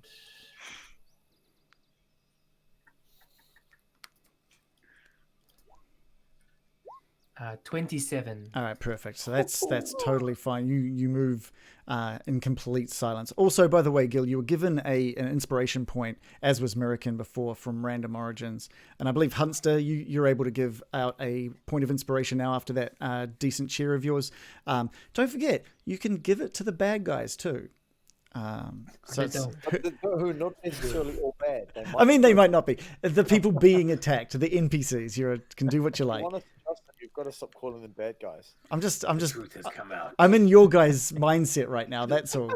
You guys are attacking, so I mean, he's a bad guy to you guys. Anything else, Gil?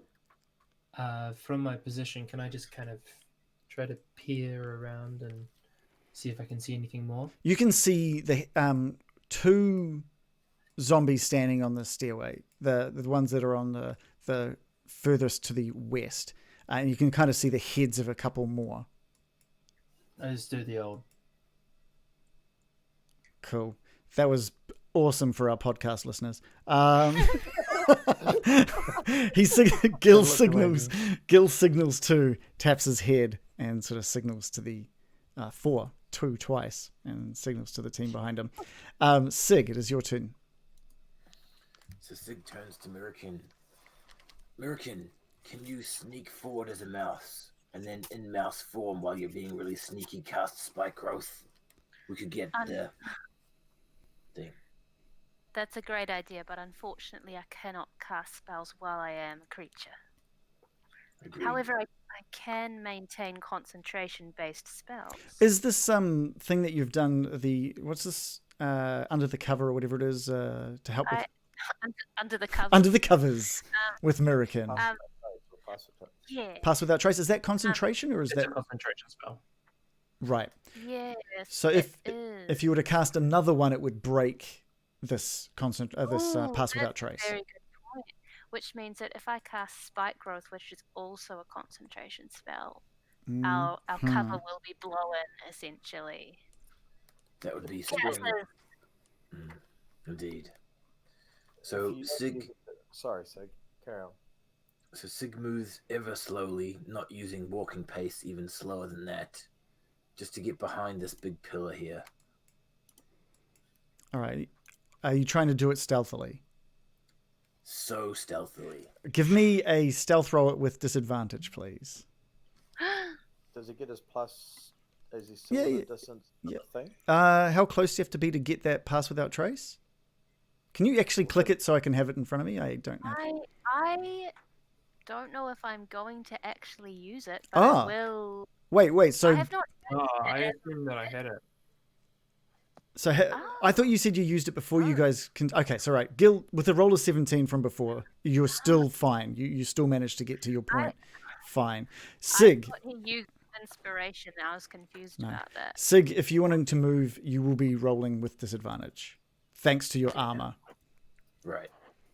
If he isn't feeling all magically, Sig will just stay put for the time being, and spend his 6 seconds chatting to Mirakin about tactics.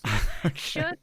Should I It's cast Pass Without Trace on my comrades? Should I do this and break it to cast another spell?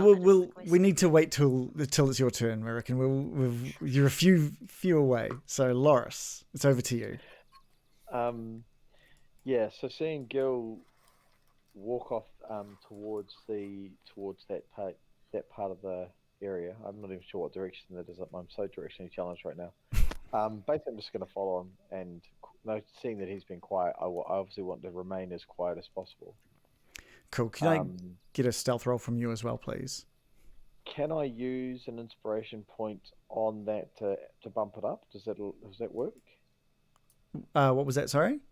Can I use the inspiration to roll because I can't remember what it does? You get advantage. Okay. Yeah. So can I roll it? Can I use that to do it with advantage? Yeah, sure. If you want to use your inspiration point, for sure. Well, I have 2, so I'm going to use 1 now. Okay. Just for that. And I get a 14. Quite pleased I did that then. Okay, you think you've done a very stealthy follow in Gil's footsteps. Awesome. I'm pleased I think that. Yeah. It's the zombies' turns. And they're readying their movement, basically to tie in with the Heyman, should Heyman move. Baron, over to you. Yeah. He was in the middle dancing, and they were like dancing around him like a Thriller. Yeah. So Baron.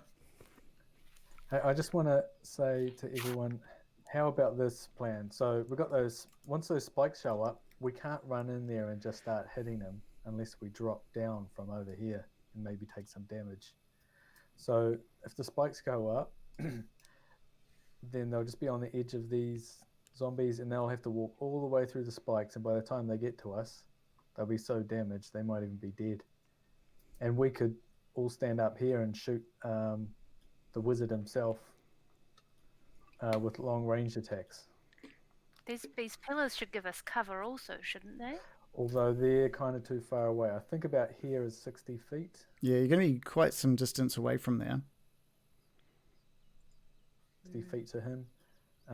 But I'm going to walk over to here and then in my next turn I'll be able to walk into range and then shoot him. Brave. Sounds good. It's not brave. It's from a distance. It's not overly brave, but I was just saying, like, I don't think you can run down and hit him because you're going to be invisible spikes. That's all. So I'm going to move my guy over to here. Remember, you guys don't know the layout of the zombies within that pit from where you are either. So I need to make sure you guys aren't making decisions based on what you can see. I can only assume that they were like last time where they're in the pit. Yeah. That's all. Okay, cool. I Wait a second. It's not your turn yet, American. You're so excited to go. You're so excited to go. Okay. All right. All right. It is Heyman's turn. I should probably do this in the right window.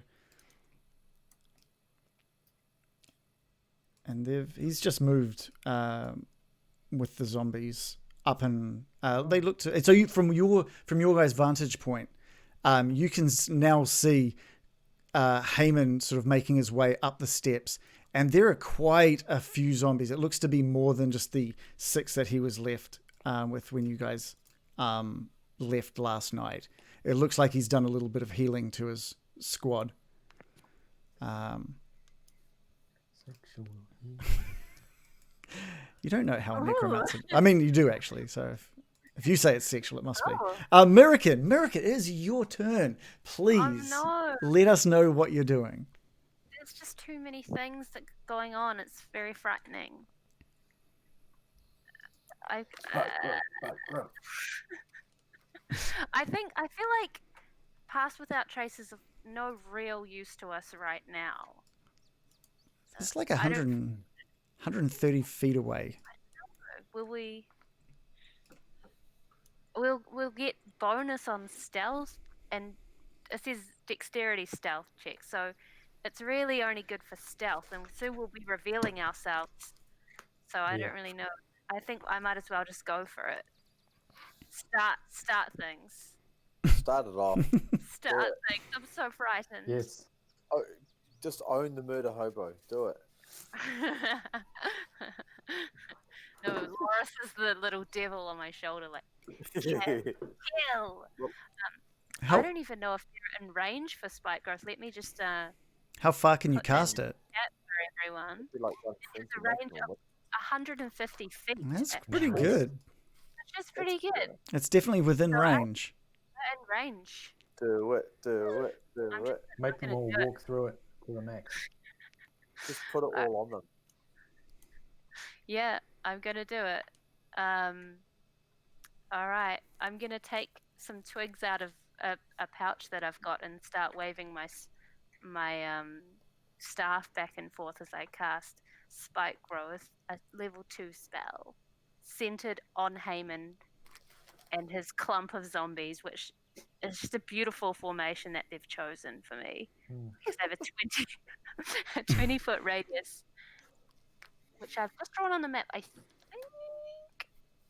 It's not Someone quite a 20-foot radius. someone It should be slightly bigger than that, I think. Someone check my maps. I can't count.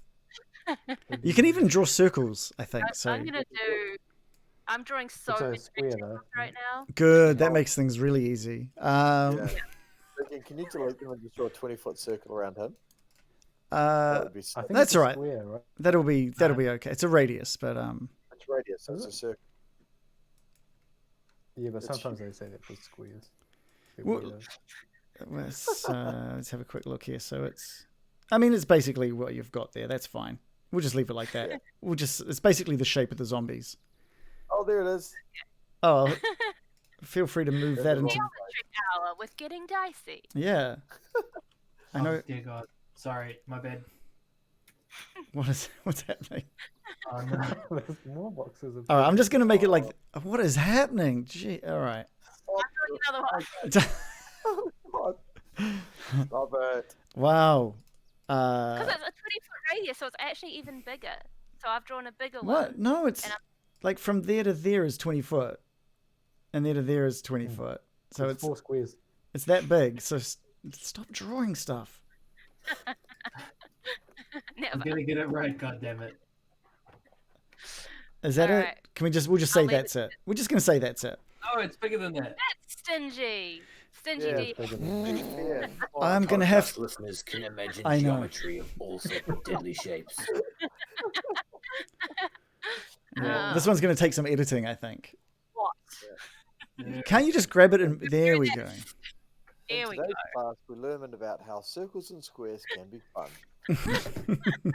Hey, man, geometry's hard. Yeah. All right. So the moment so Heyman's in the middle of this, and he's been on high alert. He's been on high alert ever since. Why are we still drawing shapes? There's like another square there. Oh We're my drawing triangles god! now, it's great. Stop it. These little spikes. Heyman's been on high alert from the moment he woke up this morning, and he's had his staff glowing in preparation for any sign of any. I didn't say shaft. I said staff. Of anything, and the moment he senses these spikes coming up out of the ground, you see him disappear. Oh, what a chicken! You see him disappear from view. He doesn't see the spikes, though, does he? Well, he's in the middle. He can sense them. He's a wizard. He knows when magic is around him. Okay. It is. This is bad. It is. Who would we have seen him disappear? None of us can kind of. No, you guys would have. We can just see him. Yeah, you would have just It's at seen the him. top of the stairs now. I'm sure. Right. Yeah, like so the we- predator. Yeah. The Gil. It's back to Gil's. Back to Gil's turn. I'm gonna run behind this pillar here, and I'm gonna pull out my old same trick, and I'm gonna cast silence, but just inside that same sphere. Okay, so it's thankfully we've got a nice circle drawn in exactly the right size for this. Do you want me to? No. Oh God, no. Drawing a circle. Just make sure you've got it right. Draw another Yeah. one. There. Can we confirm that circle real quick?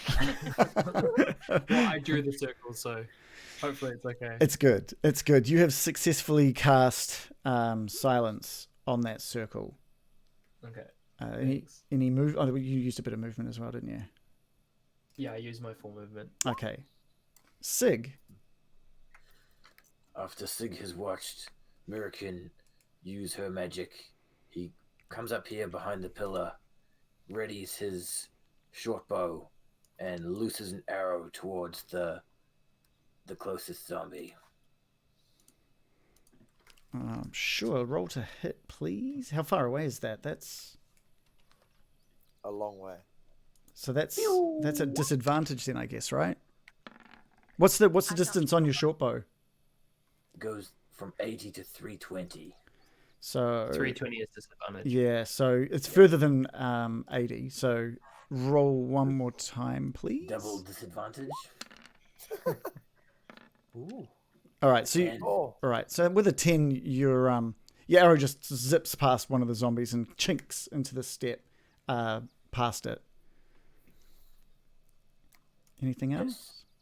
No. Cool. Loris. yeah. So seeing Gil walk up to that pillar, I'm basically just going to follow him. I'm not really particularly worried about being stealthy, but I'm just going to kind of plant myself there. And I think at this point I'm not going to bother attacking or doing anything because I'm just too far away. So I'm just, moving myself, positioning there, and kind of hiding from where I am. I'm just sort of looking to sort of stand in that pillar, but just sort of with my back up against the pillar, so I'm sort of hidden-ish. Okay. The zombies have again sort of readied their actions for when their master moves. Baron. All right. I'm going to run over to here. And I'm going to cast Ice Knife Oh, on this guy. on which one? Just this one here. There's a range of 60 feet. Okay, cool. Roll to hit. Oh, okay. How far away are you? That's 60 feet. yeah, cool. Oh, where's my sorry? This spells button. I think Ice Knife's in here, and it's not. Oh, no, it is. There we go. Did it do it? No, No. Thank you, Ice Knife. Attack. Okay, Get this 1d20 plus 5. Oh, let's change to 6. Oh my god, this is all going on. Here we go. here we go. And I go, ooh, 10. Oh, There's a God. roll of a 10. Yeah, Is that enough for a zombie? it is actually. It is. Is it? Wait a Okay. second. No, sorry.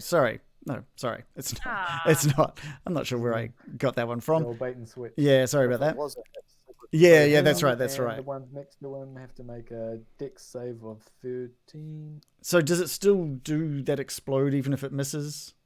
Yeah, hit or miss. All right, it cool. Explodes. All right, cool. and, So it hits into the stairs and sort of it explodes in its icy shrapnel. What do they have to roll? Dex, is it? Dex 13. We'll do one at a time. And they both are dexterous enough, strangely enough. Oh, it should be 3 of them. Ah, The three original one and the 2 to either side of it? next to it. All right, one of them, so is it the 3 on the right here? So Yeah. and this one. Okay, cool. So the one, the bottom of the 3, takes a hit from that explosion. Okay. It takes 9 damage. Ooh. That's pretty good. It's not as good as it could have been. No, it's not. No, it's not. Okay, cool. It's Haemon's turn again, and you can just sort of hear him whistling, sort of like just a few No, little. no, 'cause he's been silenced. No. You hear some whistling. Oh no. He disappeared. You don't know where he where he is. I assumed he was still on the circle. Yeah, you hear just a bit of whistling, and you notice that all of the zombies just stop in place. And their eyes now glow red, and they are looking a little more ferocious than they were before. But they are stood in place. They have not moved. You still see no signs of Haemon. Gil. They can't hear anything while they're in the silence. Oh, that's Yeah, a very, very good point, actually. I was going to ask that. All right. Well, you still hear the whistling, but you don't see any change to the zombies. So we'll retcon that one. Thank you for reminding me. In that case, each of the zombies move because they think it's their turn to move because they're stupid. Now this is difficult terrain, isn't it? So their movement's halved. So they all move. Just one other thing as well. I'm sure you got it, but just in case you didn't, if Haemon has moved through that, He hasn't. obviously- He hasn't. Okay. So they all move their 10 feet. And take damage for every So 5 feet they move. Some of them only had to move 5 to get out of the circle of thorns. The others had to move through 10 feet of it. So we'll go 1, 2, 3, 4, 5, 6 of them had to go through. So what is it? 2d4 damage? 4 for every 5 feet. Yeah. So they take 1. They only take 2 damage. Oh, things are getting seriously dicey. And the other ones, as they move out, they take 3 damage. So some of them took a bit of damage, some of them didn't. It is Mirakin's turn.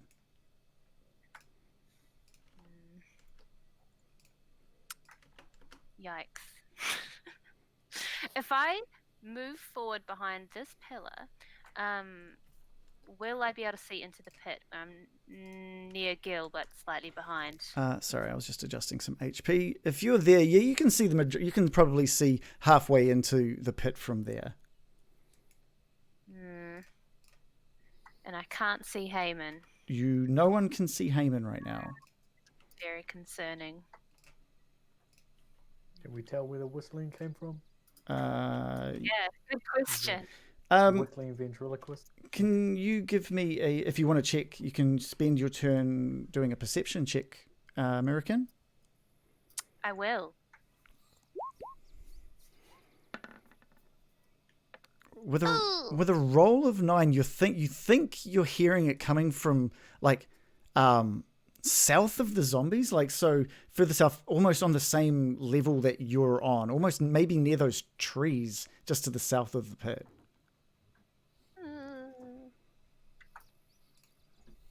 All right.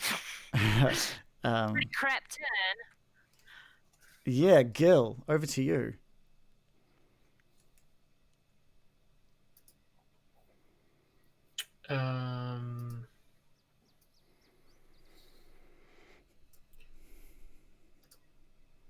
Gil's gonna run out and seeing just the zombies there. I just call out to the whatever one is kind of, I guess, probably nearest to me. Mm-hmm. And I just say, I'm gonna make goulash out of you. All right, wisdom saving throw. Yes, please. All right, there you rolled a 19. Oh, Okay, They can't hear anything actually from within that ball of oh, silence. No. So Hey, he's on the edge, isn't he? wait, No, he's not. but he's not. So even if you had a roll My badly, own tricks used against me. yeah. So that's Gil's turn. Ooh, Sig. What a waste of a joke, too. It was great. It was great. we all laughed. They didn't hear it, but Sig strides forward and looses another arrow with his bow, attacking one of the dudes that looks the most injured. So this will be at disadvantage again. A 23, and then the winds blow and it becomes a 21. All right, cool. That's 7 piercing damage. yeah, that's more than enough. So that arrow kind of just knocks into the spine of one of the zombies, letting a big chunk of bone and flesh sort of knocked away from its body. Cool. Anything else? No, Loris. yeah. So I'm basically just going to dash from my current position to the other pillar. Okay, yeah. So I'm just that's 60 feet. That's my action done. Just going to kind of wait there, ready to do some damage next turn. Yeah, that's cool. It's the zombies' turns. They're also just readying their action, except for the ones that are on the outside are readying the action. The rest are slowly making their 5 foot sort of move out of here. So these 1, 2, 3, 4. These ones are taking a bit more damage, moving 10 foot through. So let's roll for damage for these little guys again. Where did I put that dice? Haha, you guys agreed. I said dice, but I'm only rolling 1. I was Thank thinking you. it. I was thinking a criticism in I my was mind. thinking you were rolling 2d4, which is 2 dice rather than 1 die. Man, all right. So the ones that were within that circle, that were well and truly within the circle, only lost 2 HP. Oh, Oh, what? And the ones damn. that were on the border only lost 1 HP. I rolled really good can rolls. we have these dice checked, please? I have a feeling they're weighted. I really want to. I would like to set up like a dice cam. I think would be quite fun. But you guys can trust me. Dice towers. Oh, those are they're sure. fantastic. All right, so we'll move over to the Baron's turn. All right, I'm just going to move down here behind this pillar and poke my head out. I think they're too far away now for me to hit with something that's 60 feet. So I'm just going to shoot this one here with Chill Touch. Okay, cool. Chill touch. Chill Touch. So they have to, I don't know, have to do attack. 15. And does 8 necrotic damage. Oh, nice. So which ones were you doing that? Which one were you doing that for? Just to this one here, that's closest to me. All right, it's a definite hit. And I want to check something because I kind of feel.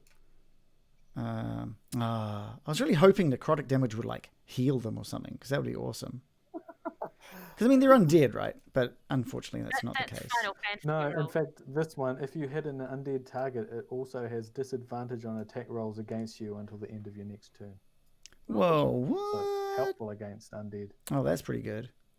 Okay, all right. It's not like Final Fantasy where you.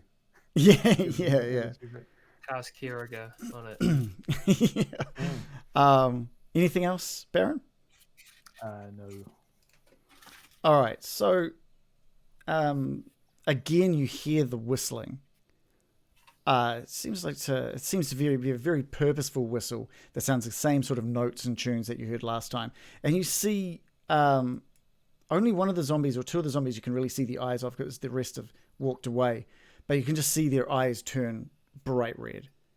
And they start, instead of their usual kind of like slow moaning demeanor, you can just see them sort of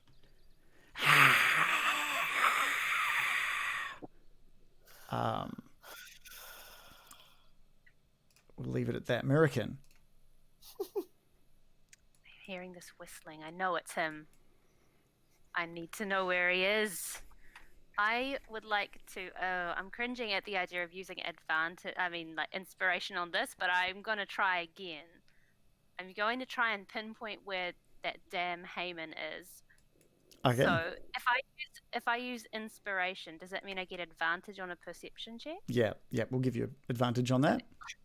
Please don't let me down. I don't want to waste my turn again. Oh, I've rolled a 16 and a 9.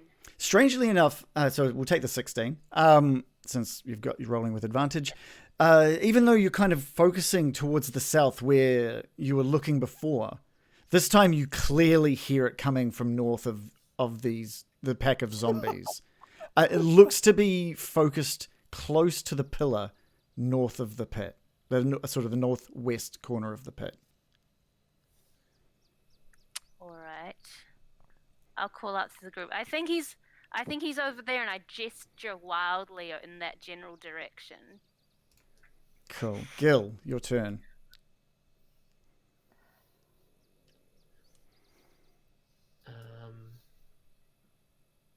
I'm just gonna fall in line behind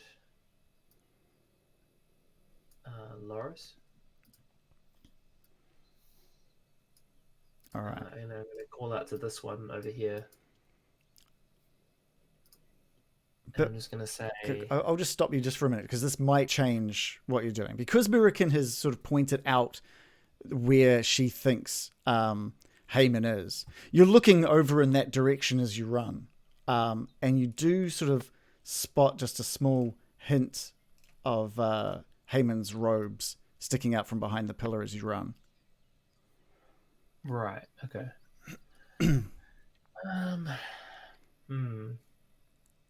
What's his, like, does he appear to be fleeing, or does he appear to be, like... What you're seeing is him sort of just like... You just sort of see him hiding the best he can behind the pillar, keeping an eye out over his flock.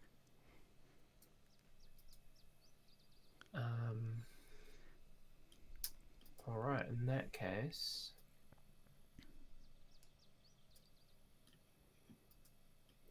I am just going to... let me just double check the wording on this. Sorry, this is super interesting for everybody watching.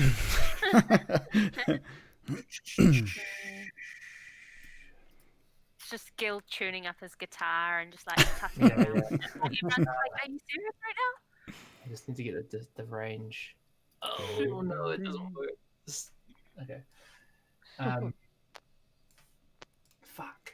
Okay. Language, young Gil. Gil runs his hand through his hair and just goes, fuck. I'm just Someone gonna cast. I'm gonna cast sleep on Heyman How far can at you? level 1, How far can you cast it? 90 feet. Woo! Okay. That is all. Yeah. So what I'm going to try to do is I'm going to try to center it so that it can't hit anybody else apart from him. Right. So he's So, going to like, get the full. Yeah. He's going to get the full noise. Basically, Mm. it's just a level 1. All right. So you got to roll some dice, right? Yeah.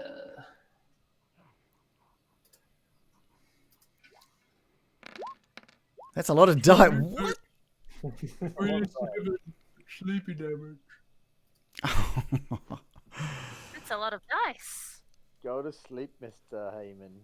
All right. You see Heyman drop to the ground.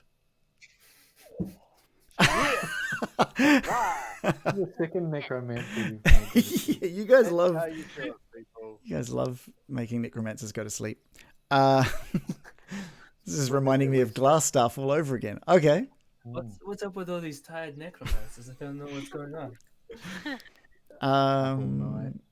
I'm just checking. What happens to the zombies when he goes to sleep? Well, They go to sleep. you're gonna find That's the out. next thing, right? Okay. So after I've done that, can I call something out as my bonus action? Yes, sure. I'm just gonna call out Baron, the scroll of fireball. All right, and we're gonna It's go. a third level spell. Sorry. We're gonna go to Sig.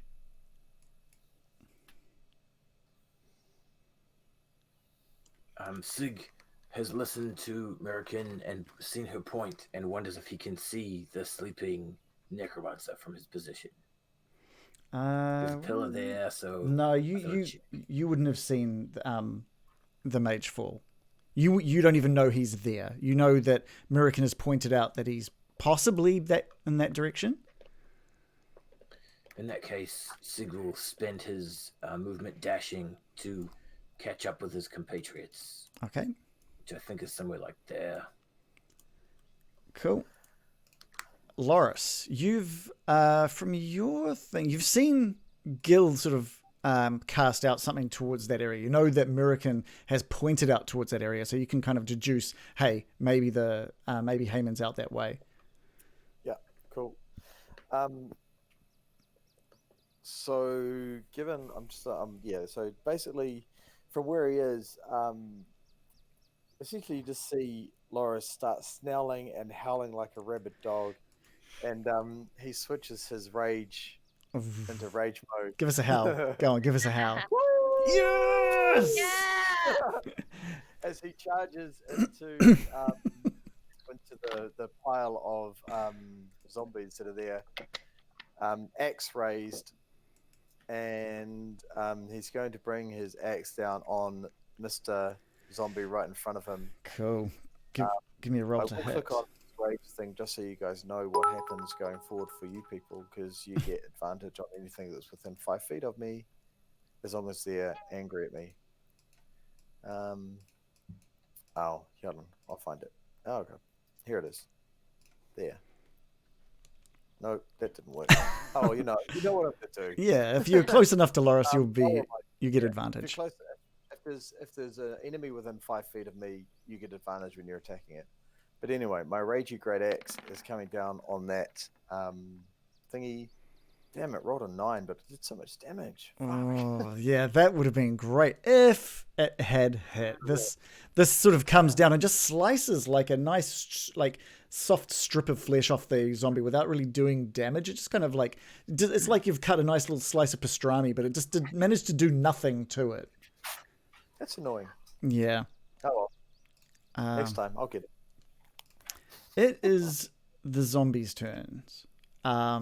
These guys are basically doing their own version of rage right now. And you see what Loris sees is basically a whole bunch of zombies running, surrounding. We see just all of these zombies come running through, each with their eyes just glowing with rage. And he takes 4 attacks. I guess I got their attention. So let's roll a bunch of attacks here. Whichever one looks the most vicious, I'm going to try to distract on the damage roll, not on the attack roll. On the damage roll. Okay. So we've got a roll of 6, 13, 7, and 18. Last one hits, everyone else misses. All right. So we'll say that you can do your reaction on this one if you like, on the one that rolled the 18, John. I'm just going to call out and say, my friend here is ghoul-proof. Wisdom saving throw? Is it? Nope. No? It just reduces by nice. 1d8. Oh, Okay. sorry, 1d6. Okay. Nice. Go right ahead. So whatever damage he does is reduced by 2. Okay, cool. So you take 3 damage from one of these zombies, and they all. Which is then halved, right? Oh no, it was originally 5 damage. We're removing 2 off it, so 3. But then also halved by Loris's rage. Oh, halved as well. So it's one damage. 1 damage. Is it not up to 2? Does it not round up? Yeah, it's rounded up, unfortunately. it's 2. All right, 2 damage. That's still not too bad. Happy with it. Until they all attack again. Oh, fucking hell. This time, 2 of them rolled 16. That's enough, eh? Hit the hit. Yep. All right, so one of them does, so I'm halving it. One of them does, they each do 2 damage, so you get another 4 damage from these zombies around you. Zombies. Cool. It is Baron's turn. Oh, you're muted, Shannon.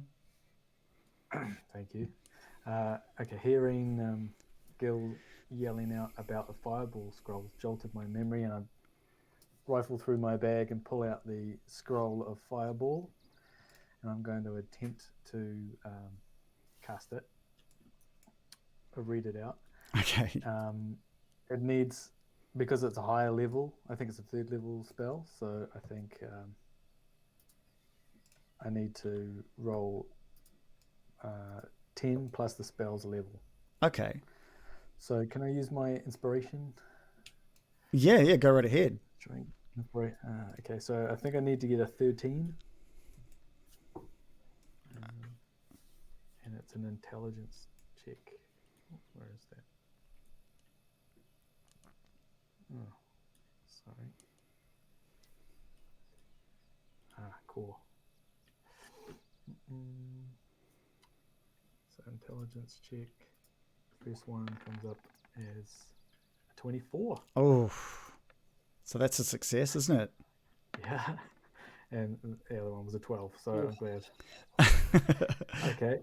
So, awesome. So, I cast Fireball on the scroll, and it's a 20-foot radius, so...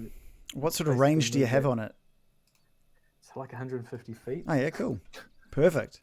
So, I want to move like this blue circle down so it gets just the 2 above Loros, and then everyone above. I can say, yeah. So I can say it'll take 1, 2, point 3, of the 4, circle. 5, 6, 7, 8, 9. It'll take like 10 of them. It'll damage 10 of them.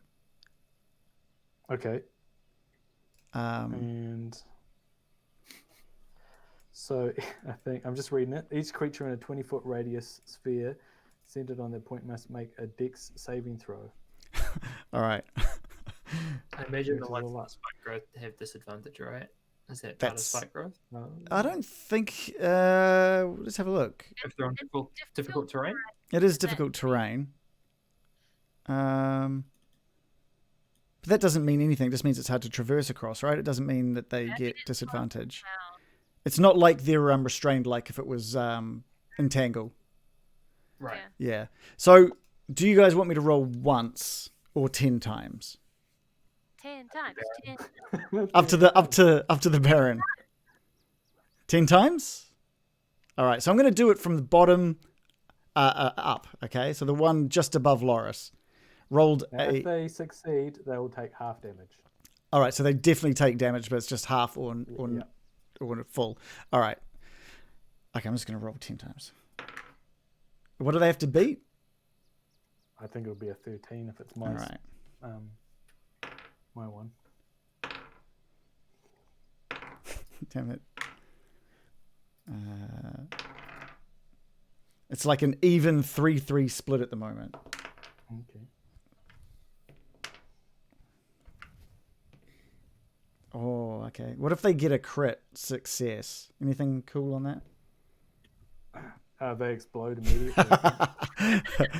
All right, so two of them, basically it was a 5-5 split. Two of them rolled nat 20s, then there was like 17s and 16s, and then a bunch of stuff that was under.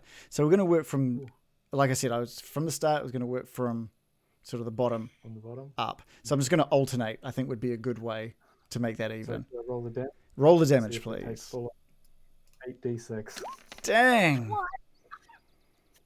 Oh, so it's 21. Okay. So one of them takes half damage. Does that round up or down? That'll round down. All right. Okay. Everything right? Yeah. Yes. All right. So that's okay. We're gonna go. This is gonna be interesting. So that's that. You've char grilled a lot of zombies here. It's burning up a scroll though. Yeah. Yeah, I was hoping Pretty forever, big. but I mean, it was a good call by Gil. That's that. Gil clumped together. That's all the resources we That's have. that. That's that. And that's that. What you notice from so you burn basically 5 of them just to death. You see a bunch of them catch on fire and burn.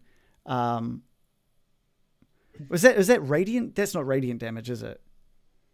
No, I think it's It's just fire. fire. There's no way that they're going to be able to roll more. Barrett, did you use your inspiration point for that advantage? Oh. You Okay. don't need to. So If anyone you're attacking within 5 feet of me, anyone not within for he's the- not within 5 feet of you.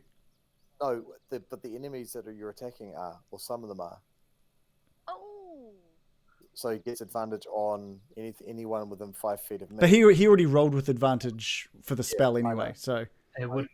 Yeah, It's not a. It's not That's a. right, It's not an attack roll. yeah. Yeah. Sweet. So the one closest to Loris that dropped burning to death, suddenly he dropped him. But he's somehow managed to, using undead fortitude, get back to his feet. Yeah. One of You need them to clear it, guys. One of them is completely dead. 2 of them is completely dead. The third one also gets up to his feet.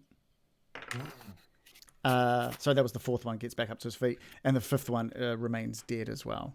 So you've still got like a bunch of zombies around. Some of them looking not very good at all.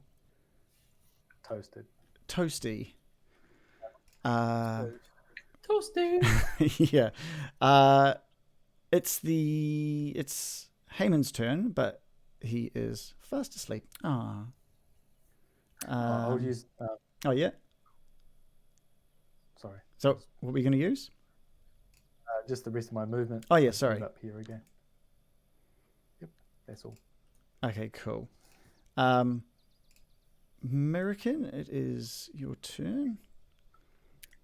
I'm just going to use my whole turn to dash as far as I can. Before you Which is, Oh. dash, you hear some sort of like movement in the bushes to your north. If you look, American turns and sees just a couple of orcs standing Oh, to the north of the pathway. ah. And that's where we'll end it. That's where we'll end it for the week. Just as my connection died anyway, so on my DM screen. But that's all good. Sorry.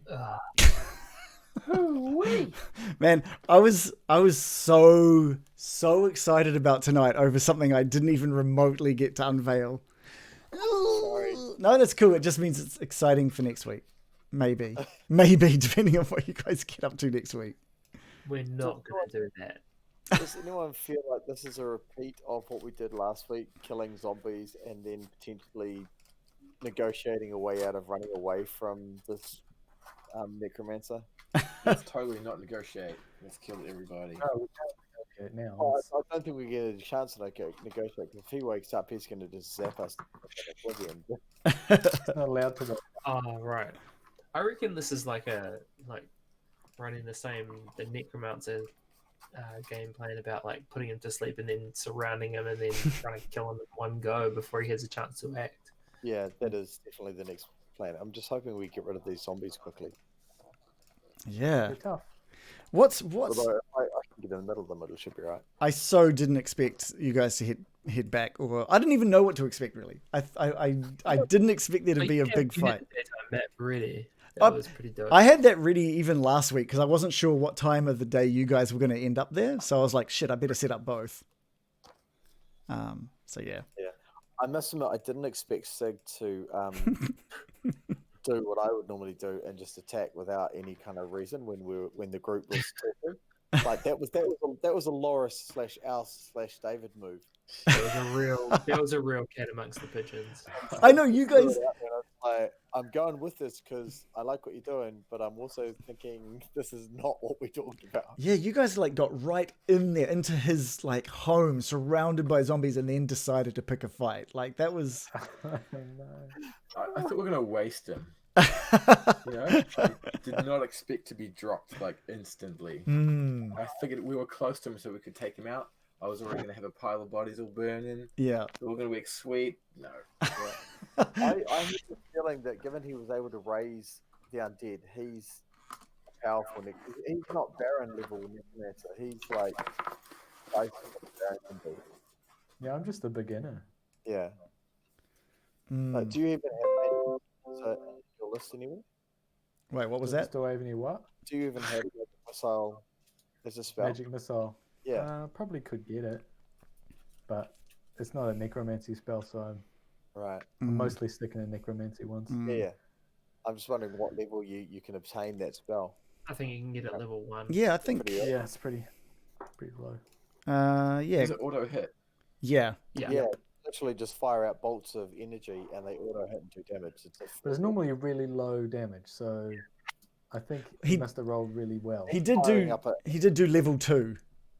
Yeah. Both times. So all 3 times. That adds another D4, so it's 3D4, and then at level 2 would be 4D4, I think. Yeah. Yeah.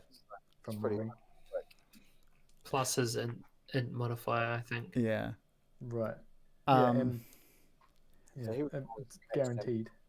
It was legitimately satisfying. Yeah. So it's like punishment. You attack my NPC. My NPC, you bastards. Yeah. Yeah. Like and he did roll really well. Like he did like 4 + 4 + 1 plus his modifier for one of them. So that's two max rolls out of those 3 rolls. So he's done pretty well. I'm not sure if I want to do the Ragey Wolfhow again because Random Blimwell cheered 200 bits for that. It's like, oh my God. Yeah, he loved it. He loved it. We get to, What'd you say, Joe? I thought the DM should have given him inspiration for that. He's already got them. He already had. I can't keep giving them. So many times. That's true. And I think That's true.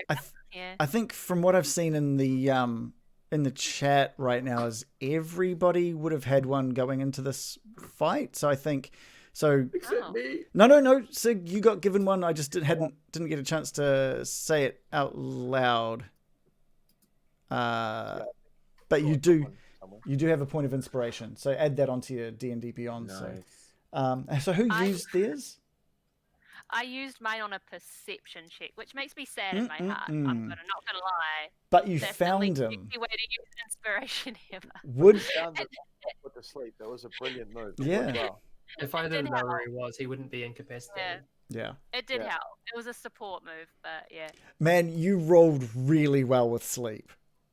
Like, Yeah. it was very pretty well. high. It was pretty high. So it was a 6, a 7, a 2, a 7, and a 5, and That's the max was awesome. 8 on any of those rolls. Yeah. Because it's not like he had low HP. So, yeah, that was very, very lucky roll. For that to have worked, that's. Yeah, I've used one of my inspirations, so I've still got one left. Okay. I think so. Americans used hers. Shannon, Baron's still got one. Is that right? Gil, you've still got No, I one used it for the fireball, for the use it fireball. for a That's fireball. right. Oh, yeah, true. Very good which use as made well. me feel a lot better Yeah. about using it. I didn't want to just fail. I'm gutted that you couldn't learn that spell though. Like, Yeah, Yeah, I think it's so good for maybe later. I'll try and learn it after I've got a taste for it. So you make sure those with inspiration points mark it on your D&D Beyond. Just because we've had people in the chat asking who's got a point, and the easiest way for them to check is to just scroll over the video and see. That's fair. Yeah. I just thought like Loris is completely surrounded.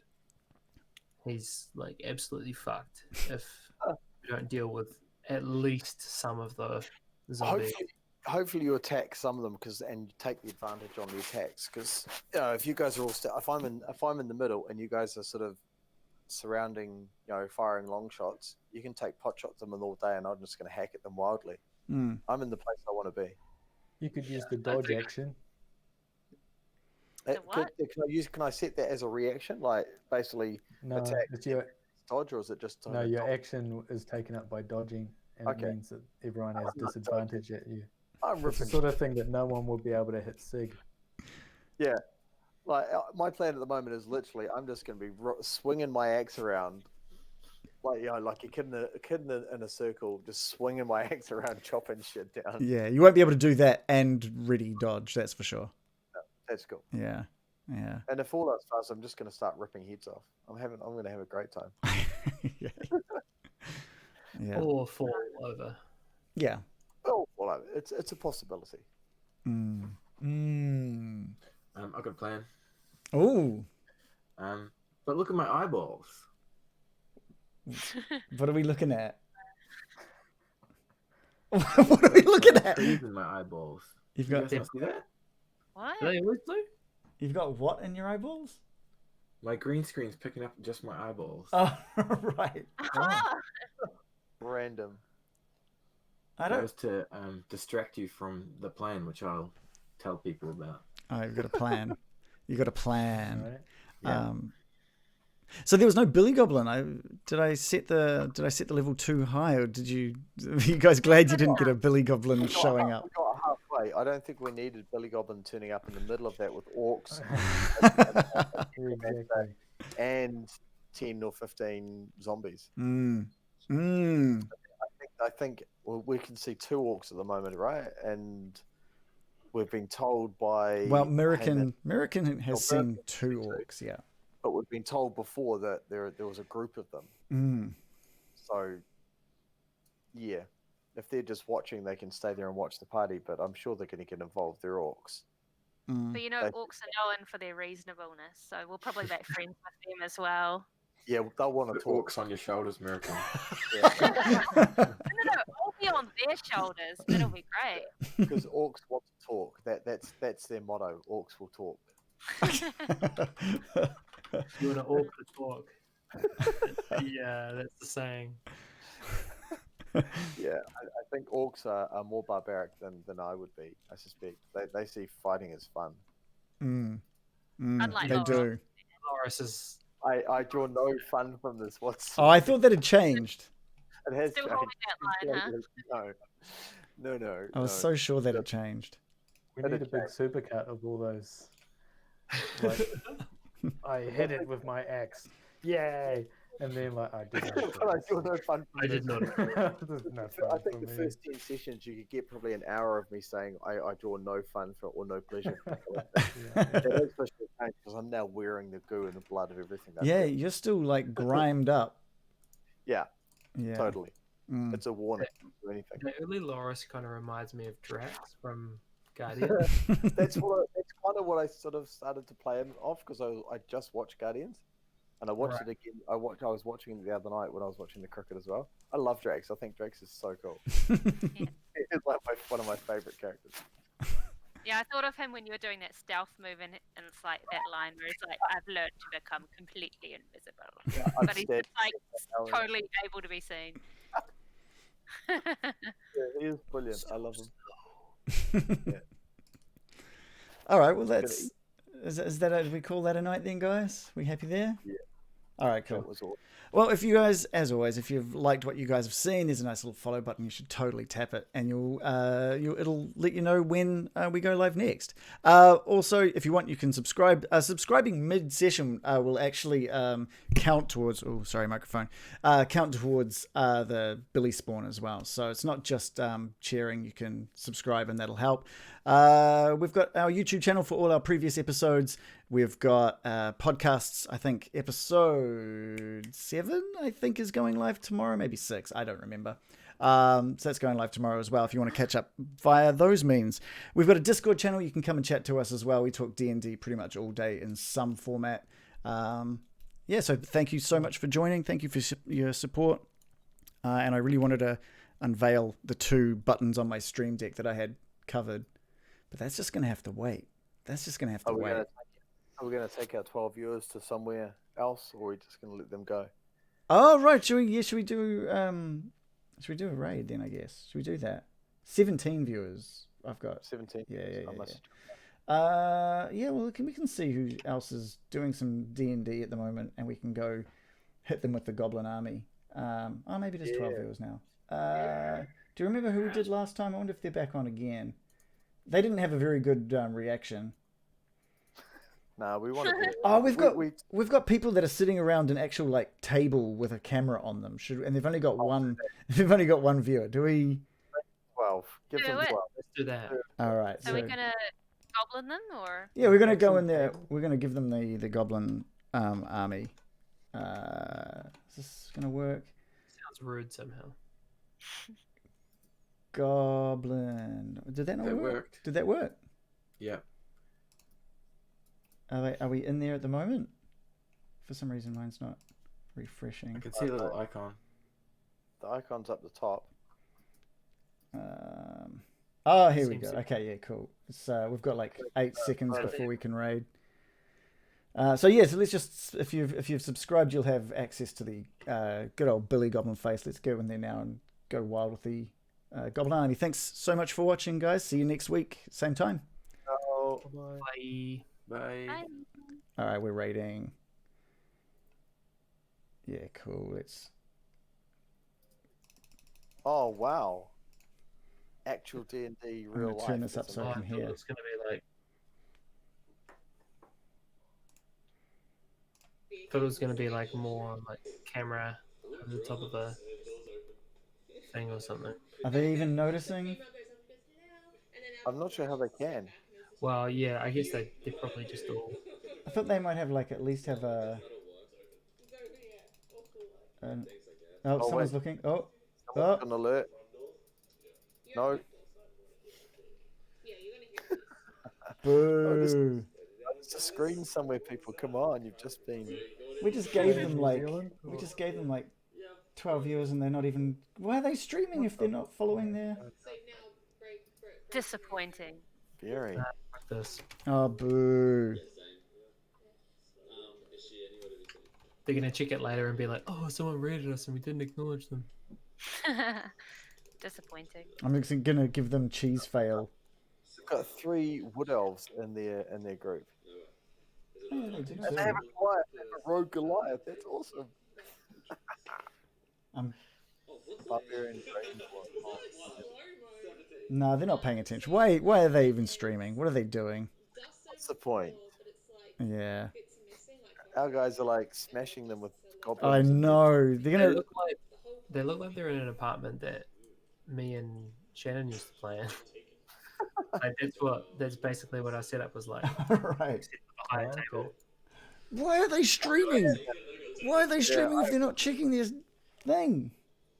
Having some fun. They've got the awesome microphone set up on the table. They've got a camera looking at them. are they doing? I know. Yeah. Where's the screen? All right. I'm out. I'm out.